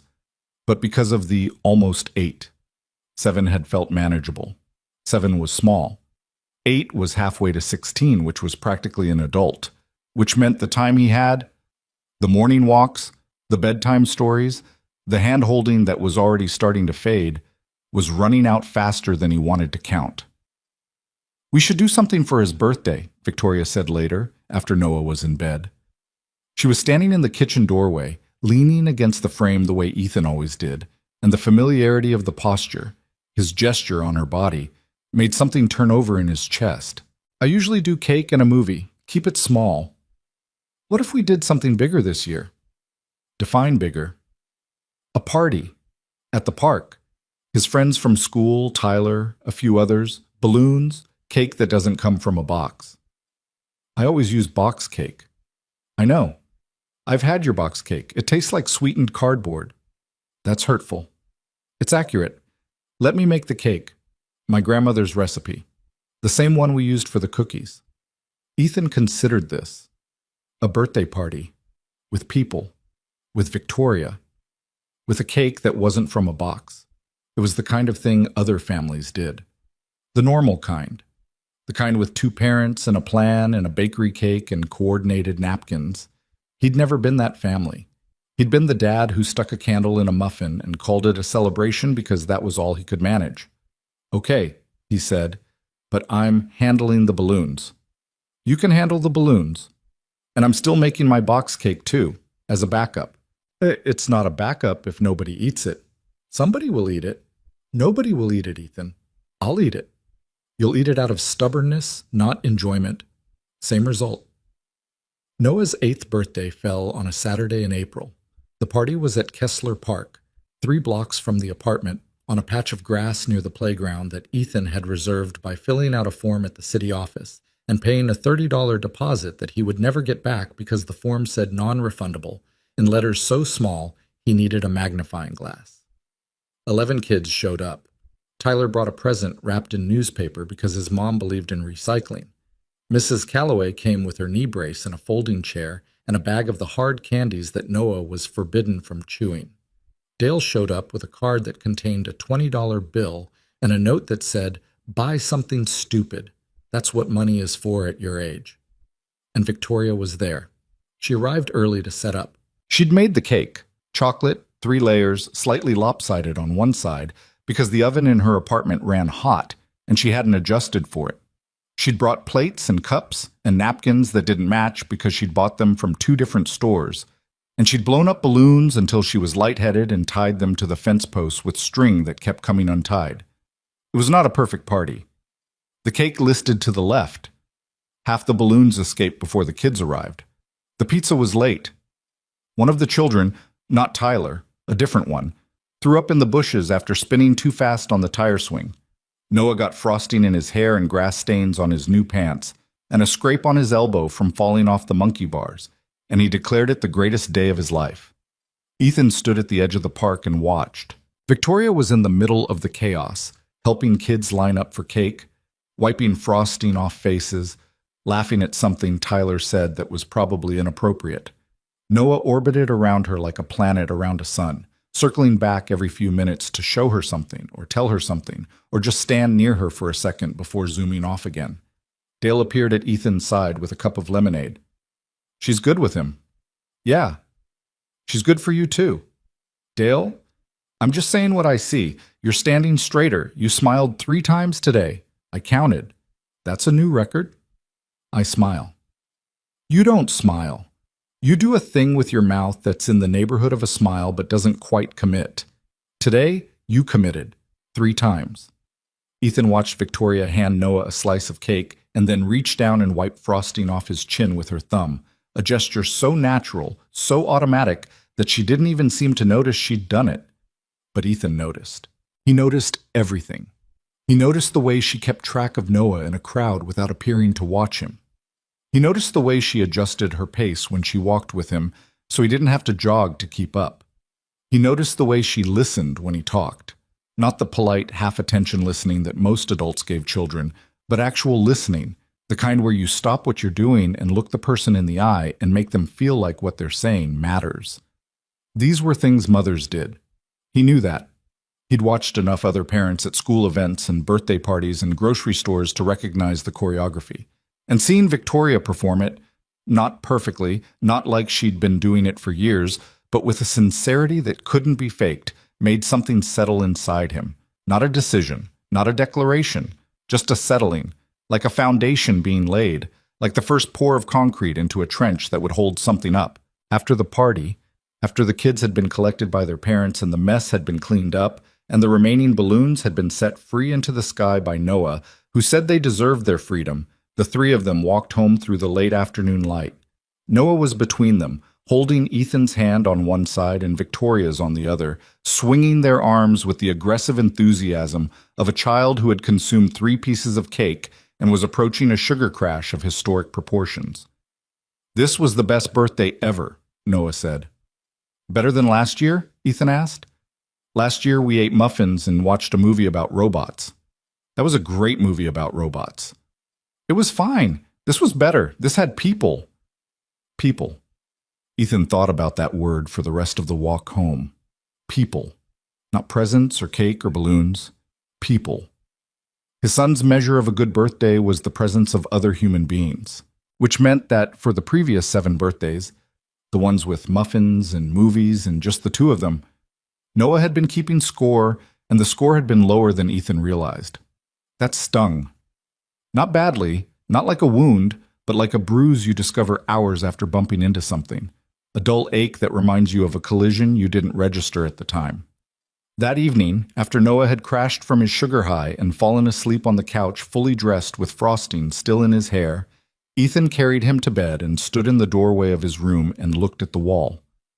The family drawing from Christmas was pinned there now next to the red panda poster and a spelling test that had gotten a perfect score. 3 people, a dog, a house. The dog wasn't real, the house wasn't real. But the 3 people were. Ethan walked to the living room where Victoria was on the couch, her shoes off, her head tipped back against the cushion, her eyes closed. She looked exhausted. Party planning, he was learning, was more physically demanding than corporate restructuring. "Hey." She opened one eye. "Is he out?" "He's out. Didn't even make it to pajamas." "I'm not surprised. He ate enough cake for 3 children. Your cake, by the way." "What about it?" "It was better than box cake." Victoria opened both eyes. "Was that a compliment?" "It was a factual observation." "It sounded like a compliment." "Take it however you want." She smiled, the crinkly kind, Noah's metric, the kind that meant it was real. Ethan sat down on the couch beside her, close enough that their shoulders touched. He didn't move away. She didn't move away. The apartment was quiet and warm and smelled like chocolate frosting and grass and the particular, irreplaceable scent of a child who'd had a good day. "I found the drawing," Ethan said, "the one Noah did at Christmas. He pinned it on his wall. The one with the 3 of us. And the dog. And the dog. He still wants the dog." "Of course he does."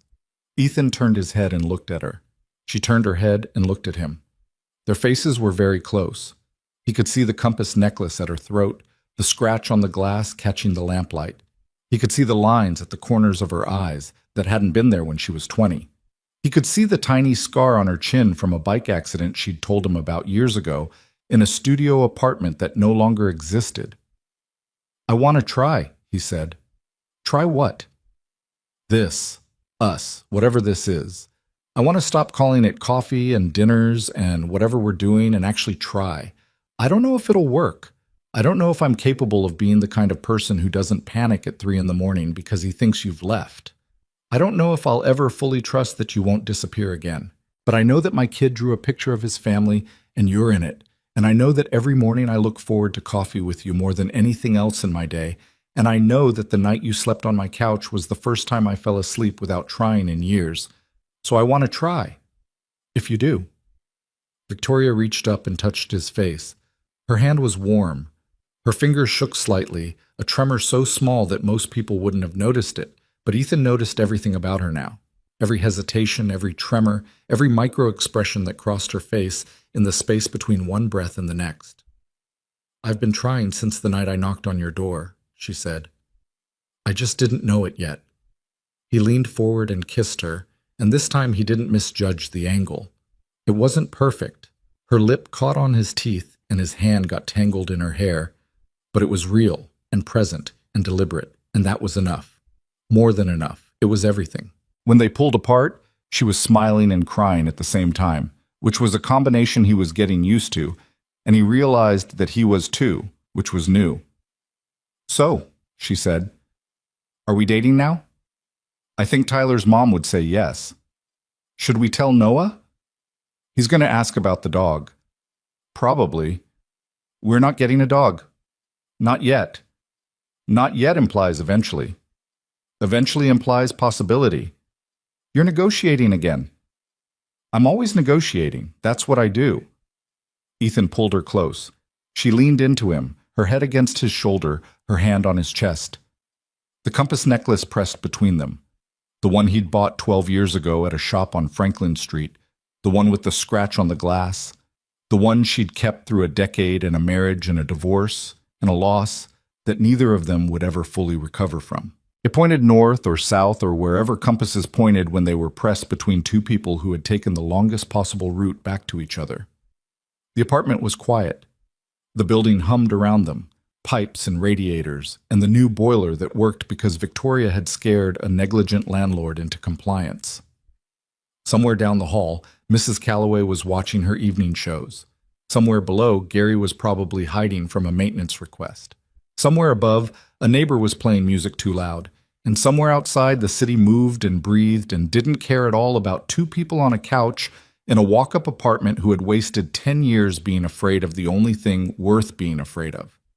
Here's what nobody tells you about second chances. They don't erase the first chance. The lost baby, the years apart, the empty apartment, the sleepless nights, the walls Ethan built and the distance Victoria created, all of it was still there. You don't get a second chance to undo the damage of the first. What you get is a chance to build something new on top of it, with the cracks still showing, with the scars still visible, with the full knowledge that it could all fall apart again because that's what life does. It falls apart and you rebuild, and it falls apart and you rebuild. And the rebuilding is the whole point. Ethan Brooks was 32 years old. He fixed washing machines for a living. He lived in a building with bad wiring and a landlord who didn't return calls. He made terrible chicken and burned garlic bread and used box cake mix even when someone offered a better recipe. He was stubborn and cautious and held grudges too long and panicked at 3 a.m. over things that hadn't happened. And he was, for the first time in 10 years, not just surviving. Victoria Hale was 30 years old. She ran a billion-dollar company 3 days a week and spent the other 4 in sweatpants. She kept a compass necklace that pointed to a past she couldn't change and a future she was building one imperfect day at a time. She had lost a child she never got to hold and found one she hadn't expected, a 7-year-old, 8 now, with messy hair and endless questions and a rock collection with 47 named specimens. And she was, for the first time since a hospital room in Richmond, home. Noah was 8. He wanted a dog. He wanted a house. He wanted the picture on his wall to be real, the 3 figures, the floppy-eared animal, the building that looked like the one he lived in, but somehow better. He didn't understand everything that had happened between the 2 adults in his life, and he didn't need to. He understood what mattered. They were there, both of them. Every morning, every evening, every burnt pancake and overcooked pasta and lopsided birthday cake. They were there. And in a building where 2 broken people had found each other again by accident and stubbornness, and the kind of dumb luck that only happens when you stop trying to control everything, a family was forming. Not the kind from a magazine. Not the kind with a perfect house and a golden retriever and matching Christmas sweaters. The real kind. The messy kind. The kind that fights about styrofoam planets and burns garlic bread and holds hands in hallways with bad lighting and starts every morning with coffee that tastes like cardboard because the machine is secondhand and nobody's bothered to replace it. The kind that stays.